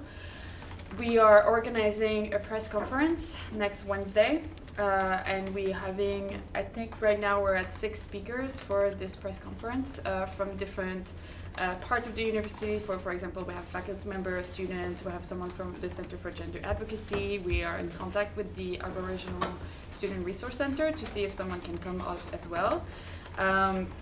So this is like to raise awareness and to also like even further putting the stand of the CSU, but also to create some wave around the government on like how terrible this bill is. There is also, MSA was interested in organizing 3 events this year, so like after the exams. So 2 town hall and 1 support event, which we're going to see how much we can help them, and especially on the financial part. My committee already approved to put some money aside for their events, and in terms of like labor, we're going to see how much we can help them. Thank you. Is there, yes, Marlene? I just want to say that this is a great initiative, and and you know this bill is definitely problematic. However, as a francophone, and also as a French, well, used to French tutor, I read the French portion of the letter. There's a lot of mistakes, you guys. And as but I mean seriously, okay. And as like an Anglophone, Point of information, is this for the one we're talking about right now? Yes, the letter for lettre à l'administration de l'art. Oh, okay. Yes. You mean like the titles that are? Yeah, no, not just the titles, like the whole thing. The letter to CAP. The letter to à la I CAP. think it's McGill. That's a different. That's McGill, and that's another point. If it's Is McGill. that the motion for the positions book? But it's a supporting document, isn't it? No, that's separate. Sam had a different, we basically made it one point because we both didn't know that we were doing it and it was relevant. That's a whole separate thing that we would have to agree on. We're not agreeing on that right now. We're agreeing on, it is separate. This is a separate work that's been done, and that was in a supporting document. We have to decide if we want to sign that letter. Later in the agenda, or? Under the same point. But next. Yeah. But next. Different Yeah. discussion. Okay. Yeah. Keep Sorry, that I in might have mind. labeled it wrong. Thank you. Sorry about that. Yeah. That's okay. Point of information. Yep. Is this going into the positions book? Yeah. Okay. Is there any further discussion? Okay, so if not, all those in favor of the motion as read by Michaela, please raise your placards. As read by Jane, sorry. That was it? I'm Michaela now. Okay. With the But you read the amendment. motion. With the amendment, right? Yes. 13. All those opposed? 0. Perfect. So that carries unanimously. And then we have to vote on the second part, Michaela? This Or- is Sam's. I'm Okay. assuming he wanted us to sign it, but if there's issues with it, like, I personally haven't read it all. I mean, do you want to take it, Jane? We're meeting again later in the month, right? Well, it's the AGM later in the month. Oh. So that the agenda's preset, and then in May we're meeting again, unless there's an SCM called. But Sam didn't tell me what the purpose of this was. I thought it was a supporting Yeah, document. because like there are some typos. I mean, we could go over it like right now and just proofread this as a group. I feel as if people don't want that. Not right now. I think we have a really great writing assistant team, like of tutors that or just any tutor, anyone, any professional person could really take care of this, because this is, yeah. Yeah, I mean, like, not professional translator, no, but I can literally proofread this. I haven't read it yet, but if people, I mean, do you understand the main thing? Okay. It's just for me, the most important point is that if we're going to address to a government that really puts on forefront, well, French language is the most important thing, quote unquote. You know what I mean? If as an English institution we send a letter in French that is full of like mistakes, we're not gonna be taken seriously. That's my point. That's just it. I'm not like you guys mistakes in French. Like I just want us to be taken seriously by a government that does not take Anglophone communities seriously. That's just my point. I just want to. Yeah, can we decide what to do with this? Can I propose like? Well, I don't want to like take this from anyone, but like if people approve this letter, it can also be said that like upon reviewing the typos of this letter, we'll sign if there's no mistakes. Eduardo? Is there anything that Sam's letter covers that Michaela's position does not already cover? Are we just redoing the same thing twice? Do you want to? So this one wouldn't go into the positions book. It's just kind of a public thing we would do is sign on to this letter. John? Motion. Be it resolved that the CSU Council add its name to the attached letter as an organizational supporter. Be it further resolved that a Francophone member of the Council shall offer assistance proofreading the French section. Or executive. Yeah. Prior to sending. Be it resolved that somebody from the CSU Council, be it a councillor or an executive, shall reach out to the people involved to improve the French translation of the letter. Okay, do we have a second? Marco, your motivation, John? Yeah, taking a strong stance from the CSU positions book is valuable because that means that whenever someone from CSU is perhaps meeting with the government, we have a mandate to actually talk about this as an issue. If it's not something that we've been given a mandate to speak about, we shouldn't be speaking about it. So having that in the book means that we can advocate for students who are trying to get into jobs in the public sector and suddenly have had their career taken away from them by a bill that is known to be discriminating under the Human Rights Act. What this other statement here is other examples of organizing in Quebec against this legislation. And it shows there's a lot of students who have signed it, and the more students and individuals and organizations that sign on, that builds that sentiment, it builds the sense of solidarity, it builds the sense of weight behind this letter. Based on the position we've taken and now ratified in the positions book, it would be weird that we didn't then, as our first action based on this new position, endorse this campaign or this letter. So that's why we should sign this. Thank you. So what I have is be it resolved that the CSU Council add its name to the attached letter as an organizational supporter. Be it further resolved that a Francophone member of the Council or executive offer their assistance in proofreading the French translation. Is that correct, John? Yes. Perfect. Is there any more discussion on the motion? All right, so if not, all those in favor, please raise your placards. 13. All those opposed? 0.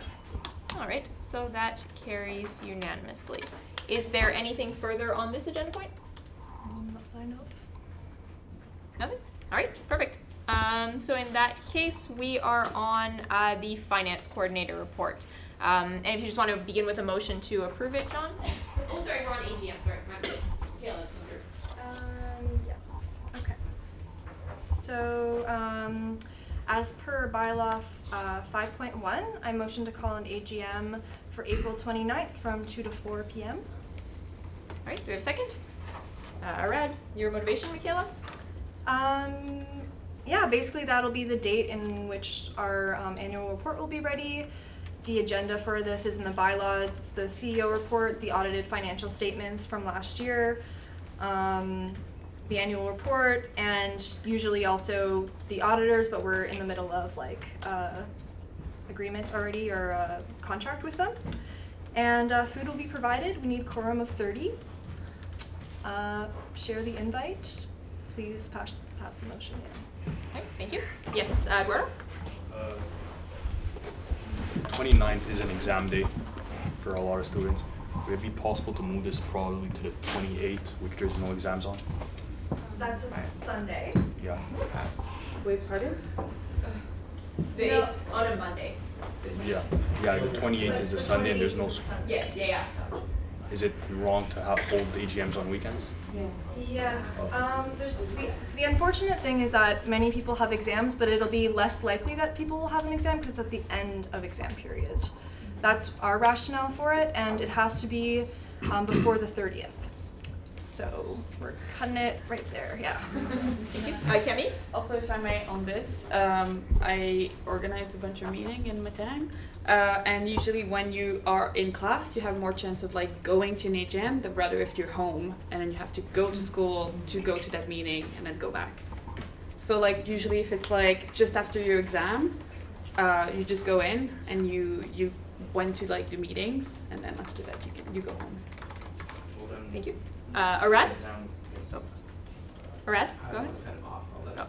Well, I mean, technically, like, if you want to do a speakers list this way. Oh, okay. Well, is there any reason why it's still being done in exam period and not like right after it? Yeah, just I said that has to be done before the 30th of April. It's in the bylaws too, so we can't change it. Gotcha. Eduardo? What time did you say was that again? 2 to 4. Okay, these exams are 2 to 5. Maybe 4 to 6. So people could run in afterwards. Is that a main time where there's exams, or is it across the board at random times? Because I don't know. Exams are 9 to 12, 2 to 5, and then 7 to 10. Okay, well we can change the time to make it more accessible. 5 to 7? Okay. It might be I would. Alright, Jane? Margot? Yeah. Oh, Sophie? I'm gonna give my speaking turn to Kemi. Okay, you're next. I think Eduardo, you have a better one for 4 to 6. I'm just afraid at 5 nobody will show up, to be honest. Yeah, usually when I organize meeting at 5, there's less people than like at 3 or at a little bit earlier. Well, unless people really want to have it at 5, then in that case, you do you. Okay, thank you. Okay, is there currently the motion on the table is still 2 to 4? Okay, I'd like to amend to 4 to 6. Okay, do we have a second? Kemi, 4 to 6. Okay, is there any opposition to the amendment? All right, is there any more discussion? Okay, so in that case, all those in favor, please raise your placards. 13, all those opposed? 0. All right, so the annual general meeting will be on Monday the 29th from 4 to 6. Yes? Yeah. All right. Yeah. Yeah. Why is it set at that day? Like in the bylaws, like would it not have been more logical in the bylaws if it were set later on? My assumption would be that like the fiscal year starts on April 1st, so April 30th allows us enough time to get like our quarterly, like our last quarter in, so that our audited financial statements are updated and like relevant to folks. Also, like training for the incoming executive starts May 1st, so getting the last executive's end of mandate report out, the AGM out of the way allows for the outgoing executive to be like fully ready. Additionally, earlier than that, you're still in midterms and you're going into finals, so this allows it to be closer to the end of exam period, which has been extended in the last few years, so probably when this was written before April 30th allowed exams to actually be over, so. Yeah, right. Would it make sense if going forward we look into changing this to like a recommended period of the week after classes are over? There's less exams then? If you'd like to recommend that to me, I'm currently working on a governance review and like a document that goes over that, but I think that would be a conversation better had outside of. Yeah. Like I'm done. Thanks. All right, thank you. If there's nothing further on the AGM, then I'll give the floor to John for Finance Coordinator report. Okay, so I apologize for the lateness of my both FinCom minutes and Finance Coordinator reports. Yes, sorry. Motion to approve the Finance Coordinator's Council report. Seconded by Margot. Okay. Is there, we vote. John. Okay, so I'm just going to give a verbal report because you probably wouldn't have a time to read. I did post it in the Facebook group if folks want to find it there, but I will just give you an overview. Again, apologize for the lateness of this. I've been trying to catch up really quickly since I got back from Halifax, where I'm obviously trying to do 2 portfolios plus just being more than a week behind. Just been a lot to catch up on. Didn't get to it until today to write it all down. I was away in Halifax for the last week and a half because I made a really good life choice to not be around for elections. Okay, so the two big things are, one, I was away for the last week and a half. I was doing a presentation with myself and Vincent Mousseau. He's the VP internal for the McGill Social Work Association. We were invited by the Dallas Student Union to do a presentation on the intern strike happening in Quebec, and just do some education on how they use the strike tactic in English Canada. So that's why I was there, extended for a week to visit some family.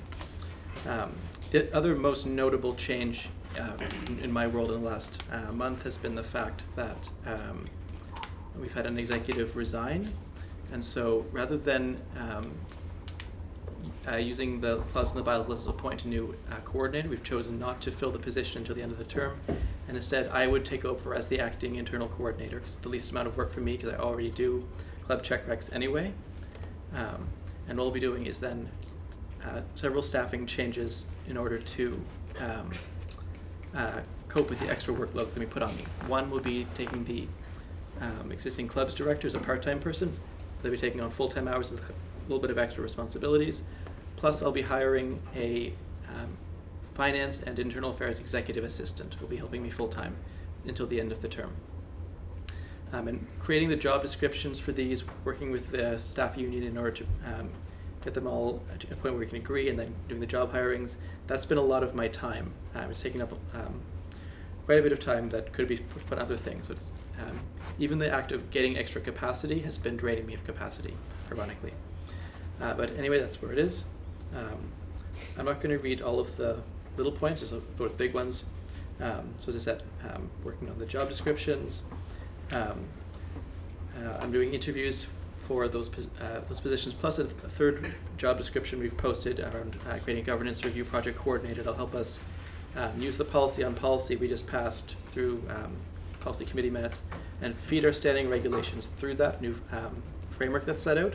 So we can take this highly contradictory patchwork of incomprehensible regulations and break it up into a series of standalone policies that'll look really consistent and clear, and it'll be so much better and should be ready within probably by the end of the term. So we've been creating a job description for that, working with the union, and we're doing interviews this week for it.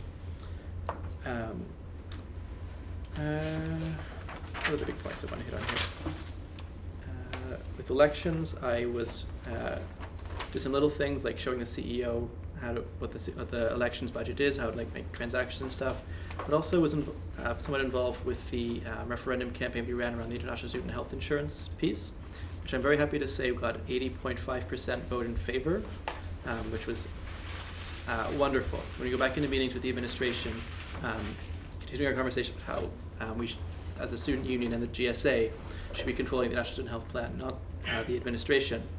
That really will add a lot of credibility to us and a lot more momentum. And it shows that it's not just this thing that I'm working on as a pet project, it's something that the next year's student union executive, whoever it may be at this point, is mandated to keep working on it. So it shows that there's strong student support, it shows that this is an issue that's not going to go away, and I'm just really happy with how that turned out. I've done some guest lecturing with the Geography for 498 class, talking about SelfFund. Some students from that have been doing research, and so I've been supervising them in my office about that. There's been obviously student strikes as well, so I've been attending the massive climate strike that happened on March 15th. 150,000 students took to the streets. Of that, there was between McGill, Concordia, and Dawson, there was a very strong Anglophone school contingent as well. That was really cool. And I was, on the picket lines with journalism students and SCPA students, attended some picket lines, attended some demos. They organized a party. That was really fun. Got a bunch of media hits out of it, and that's sort of my report. So any questions? I can take them.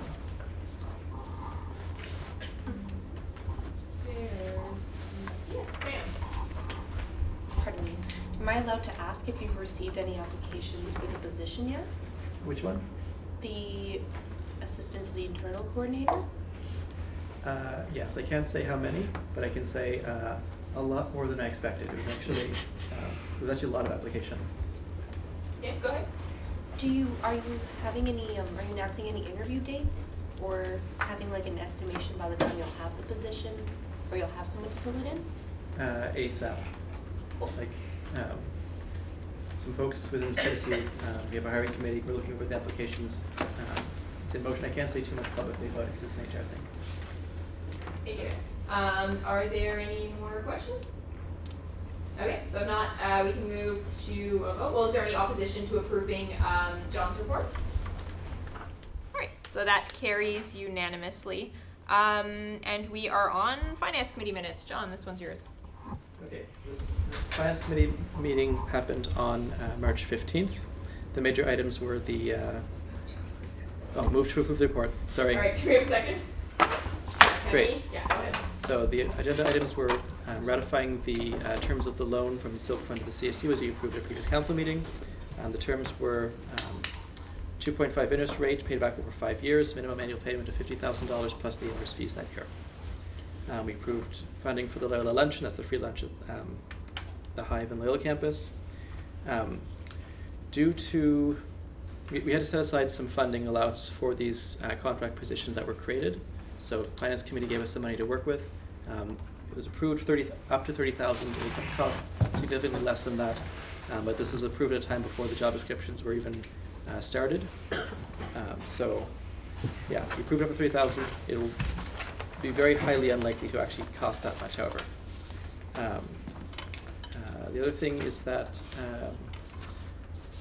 in the standing regulations, Finance Committee is required every year to go over the policies and standing regulations related to finance.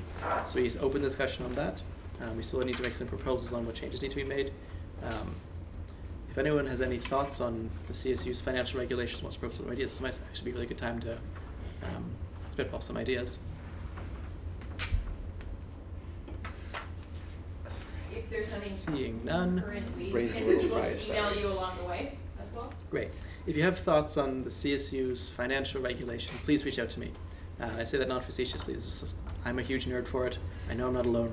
So, yeah, please reach out to me. I want to hear what you have to say, if you have something to say. All right, thank you. Yes, Samantha. So you said that there was matter discussed at a Finance Committee meeting about the free lunch program at the Hive, Loyola Hive, right? Yes. I remember reading the Loyola executive report. Were there financial changes made for the program? Like, is the program foreseeing any future changes to it? Is it expanding? No, not to my knowledge at least. The way it works is that we're mandated to give a certain amount of money every year to the Hive Free Lunch program, and it's to be given out in 2 separate installments, one in the start of the fall semester and one at the end of the fall semester. So it has to go through the Loyola Committee and then the Finance Committee. So we just this is sort of a routine motion just to give them their annual second installment. Thank you. Rob? Yeah, just as a Hive board member to kind of second what John said, there's no expansion. This is standard practice as John explained. There's nothing. Yes, Shah? I have a question about like the Woodnote project, because like I appreciate the whole work, everything. I hate it. So it's like, what are the numbers in terms of? Because I know there was like this massive $5 million increase in their operations because of the steel stuff that happened in the U.S. How did that impact the loan that CSU gave them? I guess, do you want to take that? Yeah. CSU contribution to the Woodnote hasn't changed apart from like, I think it was a year and a half ago that like it went up a little bit, but like we haven't put any more money in. We actually negotiated for better contributions from our partners through UTIL and the CMHC, Ville de Montréal. So we got like additional funding from community partners rather than increasing the like Concordia Student Union contribution. So it's actually a really innovative project and the groundbreaking is next week. So even if you don't like it, it's actually going to be a fantastic opportunity to help provide affordable student housing to undergraduate students at Concordia in a really cool, socially innovative way. All right, thank you. Yes, John? The increasing cost of construction did delay the project by a little bit. So we had initially put the construction tender out in July. It was June. And that was when the tariffs hit. So at the time, we had a certain budget, and we thought that it would be enough. Turns out it wasn't, so we had to raise some more money. That set us back a number of months, but it's a hurdle that we have cleared at this point. So we have enough money to fund the building, and as Sophie just said, we're actually having the groundbreaking very, very soon. It's super exciting. How long is the loan period? 15 years, 40 years? I don't know off the top of my head. About 50. I'm pretty sure it's not a loan. Is this, which loan are we talking about? Yeah. Because like from the way, or at least the last time I heard about it, it was like the Hojo manager that was speaking about it. I didn't really trust what she said anyway, but it was like, she was as if it was like CSU giving them a loan for like 40, 50 years, and that project would pay back the CSU over that period of time. Or maybe I'm using different words, but that's what I... How about this? The funding structure for the wood note is that the CSU put aside $1.8 million. It is something that they created called the PUSH Fund, Popular University Student Housing. And the PUSH Fund basically set this money aside and waited until they can attract more investors to expand how much they could gather so they can start the project. And those investors included grants from the City of Montreal, loans from the CMHC, and loans from social economy partners such as the Caisse des Jardins and the FIL. So there's a number of loans to the Wood Note project through that funding structure. The loan will be used to build the building, and then over time we'll pay off those loans through income brought in through tenants. Right, so it's CSU loan. Sort of. It's owned by the Wood Note Housing Cooperative, of which there'll be CSU participation in the governance. Okay. It's like the idea of a housing co-op is that's owned by its tenants. But part of the agreement is that it's for Concordia students. Exclusively. Okay, so getting to like a lot of Yeah, that. sorry. Is everyone okay with the report? Okay. All right. Yes, Jane. I just have a quick question about the report also. Just regarding under operations, you mentioned that you did a guest lecture and a geography class about the SelfFund. I was more just curious as to just general discussion about what the SelfFund is.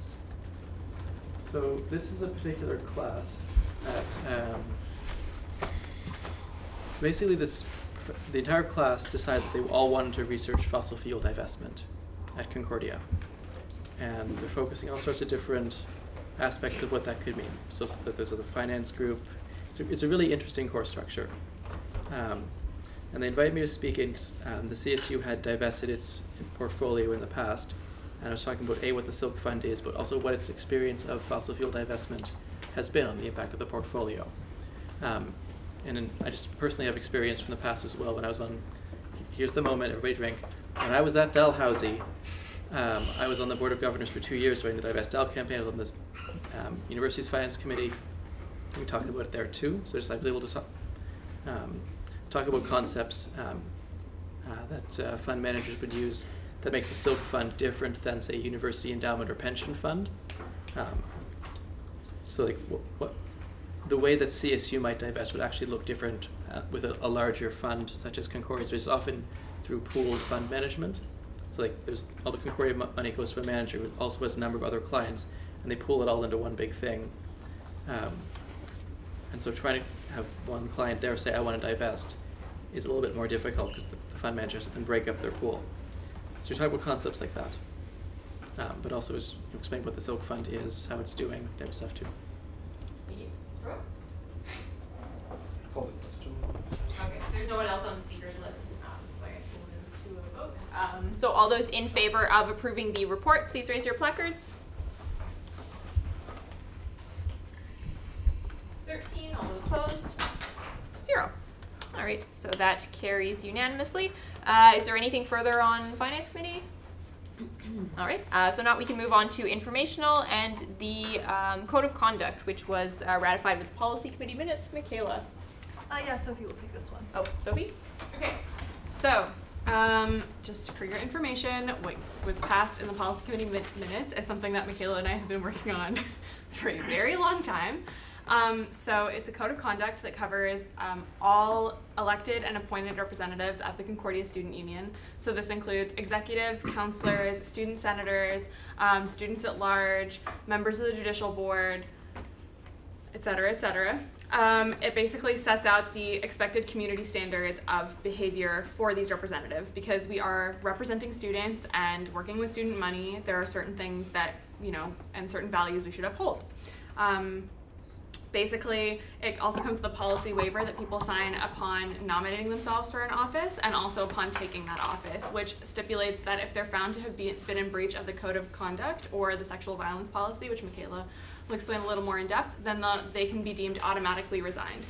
This provides a built-in accountability mechanism in which student representatives who do not uphold the values of the CSU and who do not uphold the standards of behavior that the students want will be held accountable for those actions. It also creates a position of a third-party ombudsperson. So if judicial board is handling a case that they feel is too political, they can forward it to the ombudsperson. And if the case goes to the ombudsperson, then it can't be appealed because they're basically an HR specialist who looks at it through a neutral lens. But if you have a judicial board case and judicial board makes a decision, you appeal it to the ombudsperson and then they can overturn that decision. But you can only appeal in certain cases. Anyway, read the document, it's super cool. Our lawyers looked it over. It's really great. We're really excited about it. It includes a gift policy, conflict of interest, fraudulent behavior, a whole myriad of things, and it's really, really great. So if you've read it and you have any questions, let me know. If you haven't read it, please read it, and you can send us emails about your questions outside of council. Are there? Yes, Shad? Can I move to the question? There's nothing on the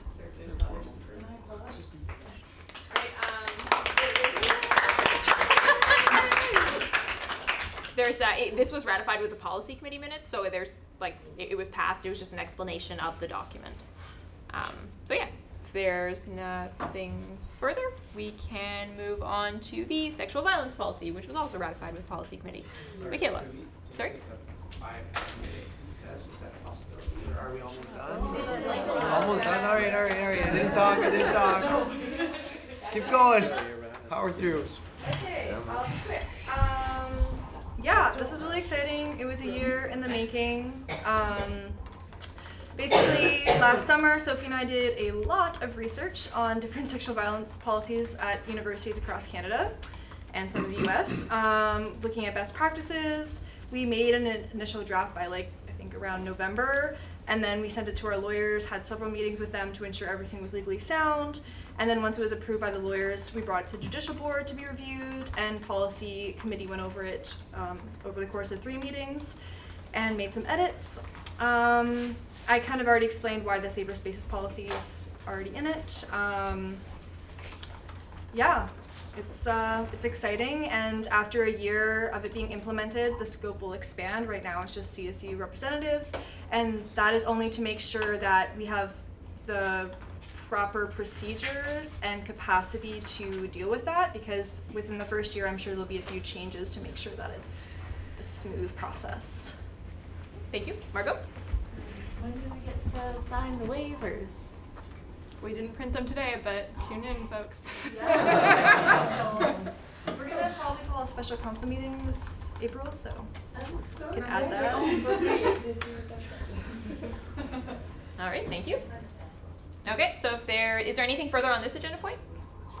Okay, so if not, the next agenda point was James's, who couldn't make the meeting, so it was just an informational. There's no motion, so that I guess will end up being tabled, or will come back at will. Sophie? A motion to table it. Okay, do we have a second? Margot, is there any opposition to tabling it? All right, so that is tabled unanimously. There's no returning business. That shouldn't have been on the agenda. Question period and business arising. If you feel there is any business that arose from this meeting or any questions. Jane?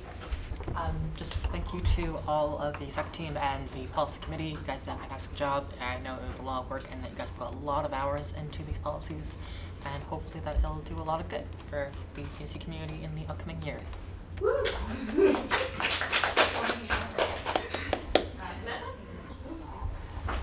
Yes, I remember, excuse me, I remember in the attachments to the original email, the GC report was included. Was it read already? and the other executive reports? It was sent out today. I can like give a brief overview. I have it open right now if people would like that.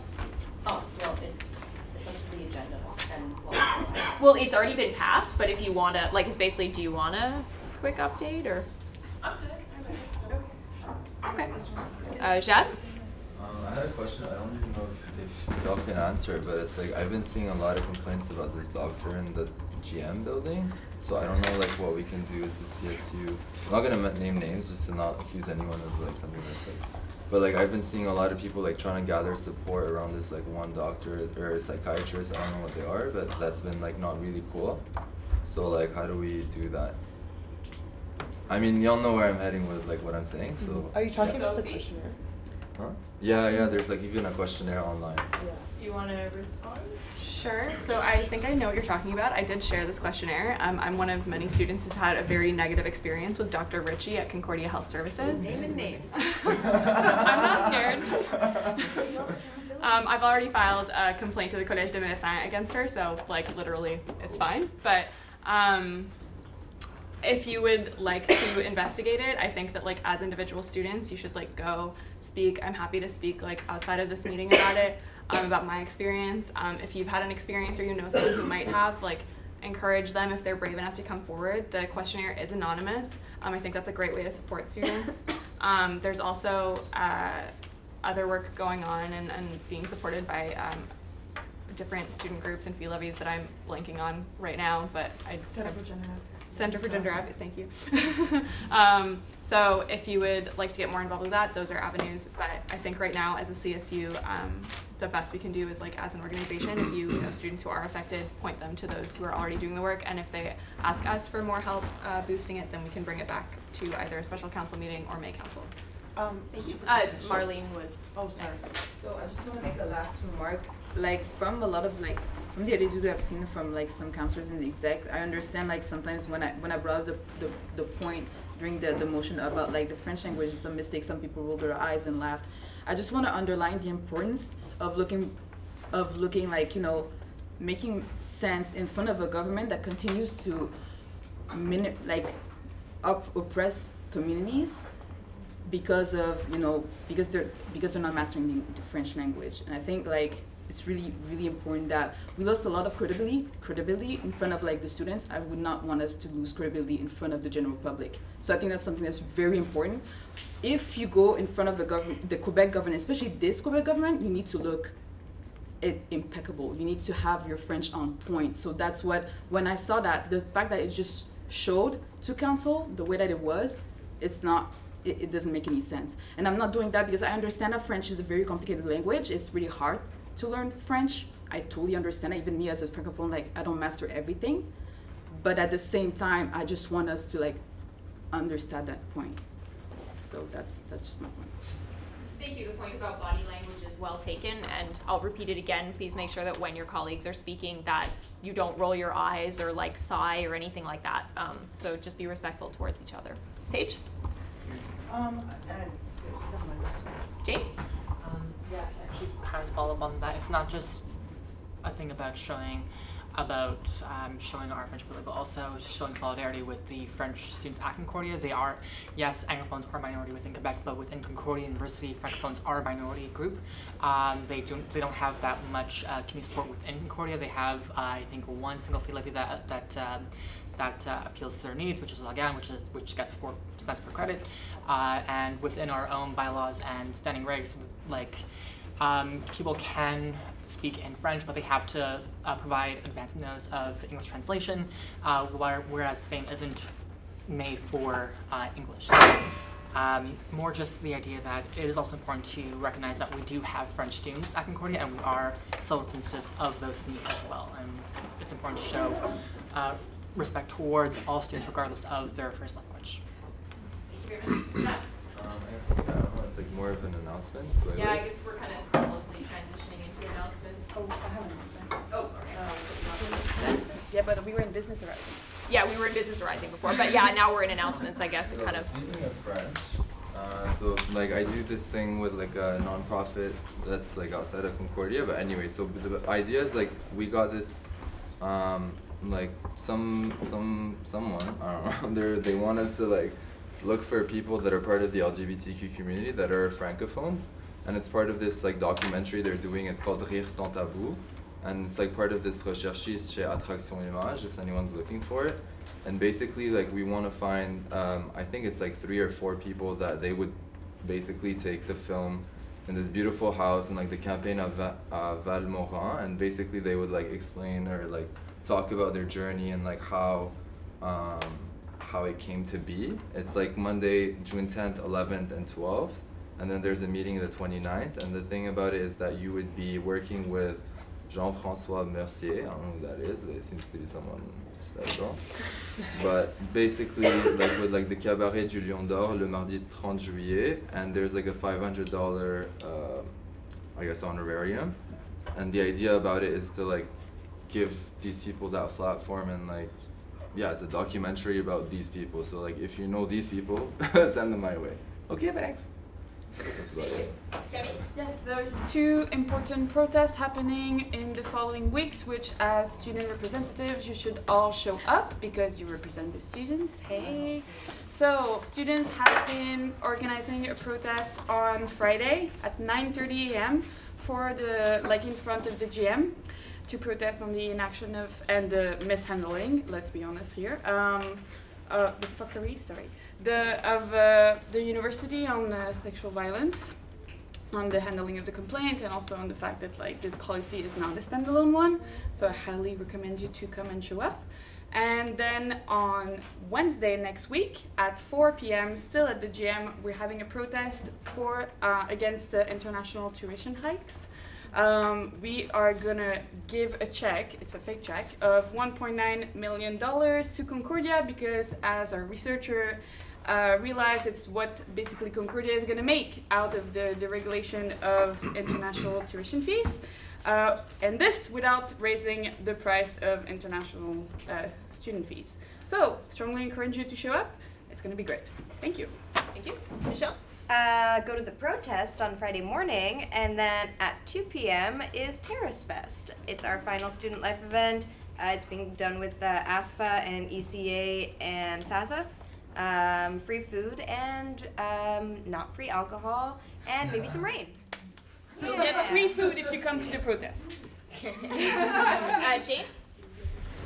Is it too late for a varia point? Sorry? A varia point? Oh, varia. Sorry. Or is that like after this part? Depends what it is. I mean, technically, yes. Okay, then it was too late then. Okay. Just really quickly, also there's a case event. The case executive is also like going to be part of the CSU protest, so come and we'll also have coffee. Just if anyone's arranged for it. Thank you. Sorry. Try to wait until the chair calls on you, please. Jane? Okay, actual announcement this time. ASFA's academic committee recently created 3 new bursaries for this year. They include academic improvement, so biggest improvement in GPA for students who faltered and who've improved, for students who have done unpaid internships or lab placements, and as well for Indigenous students who self-identify either as Native, Inuit, or Métis. And so these bursaries are available to all arts and science students, and just to show that we do listen and we do hear students, and this is what they need. Thank you. Is there anything? Oh yeah, it's Misogynist Tuesday, Thursday in the library, 1 to 5, guys. It's like part of this committee I'm sitting on, so like come. 10 minutes free. You paid for it. Okay, yeah, just one final thing before we adjourn. I said this in a really roundabout way a couple of weeks ago, but I really need to say it in a very clear way this time. All of you are students together, but you sit on a board of directors, so that also makes you co-workers and colleagues. So I need you to understand that council, executive, myself, the minute keeper, we are all subject to Quebec law when it comes to workplace behavior. So that means that when you do things, whether on social media, whether speaking to each other, you can be subject to legal liability and harassment claims. So I really need to impart that on all of you today. Thank you. Sobering end. Yes. Michaela. Motion to adjourn. Yes. Again.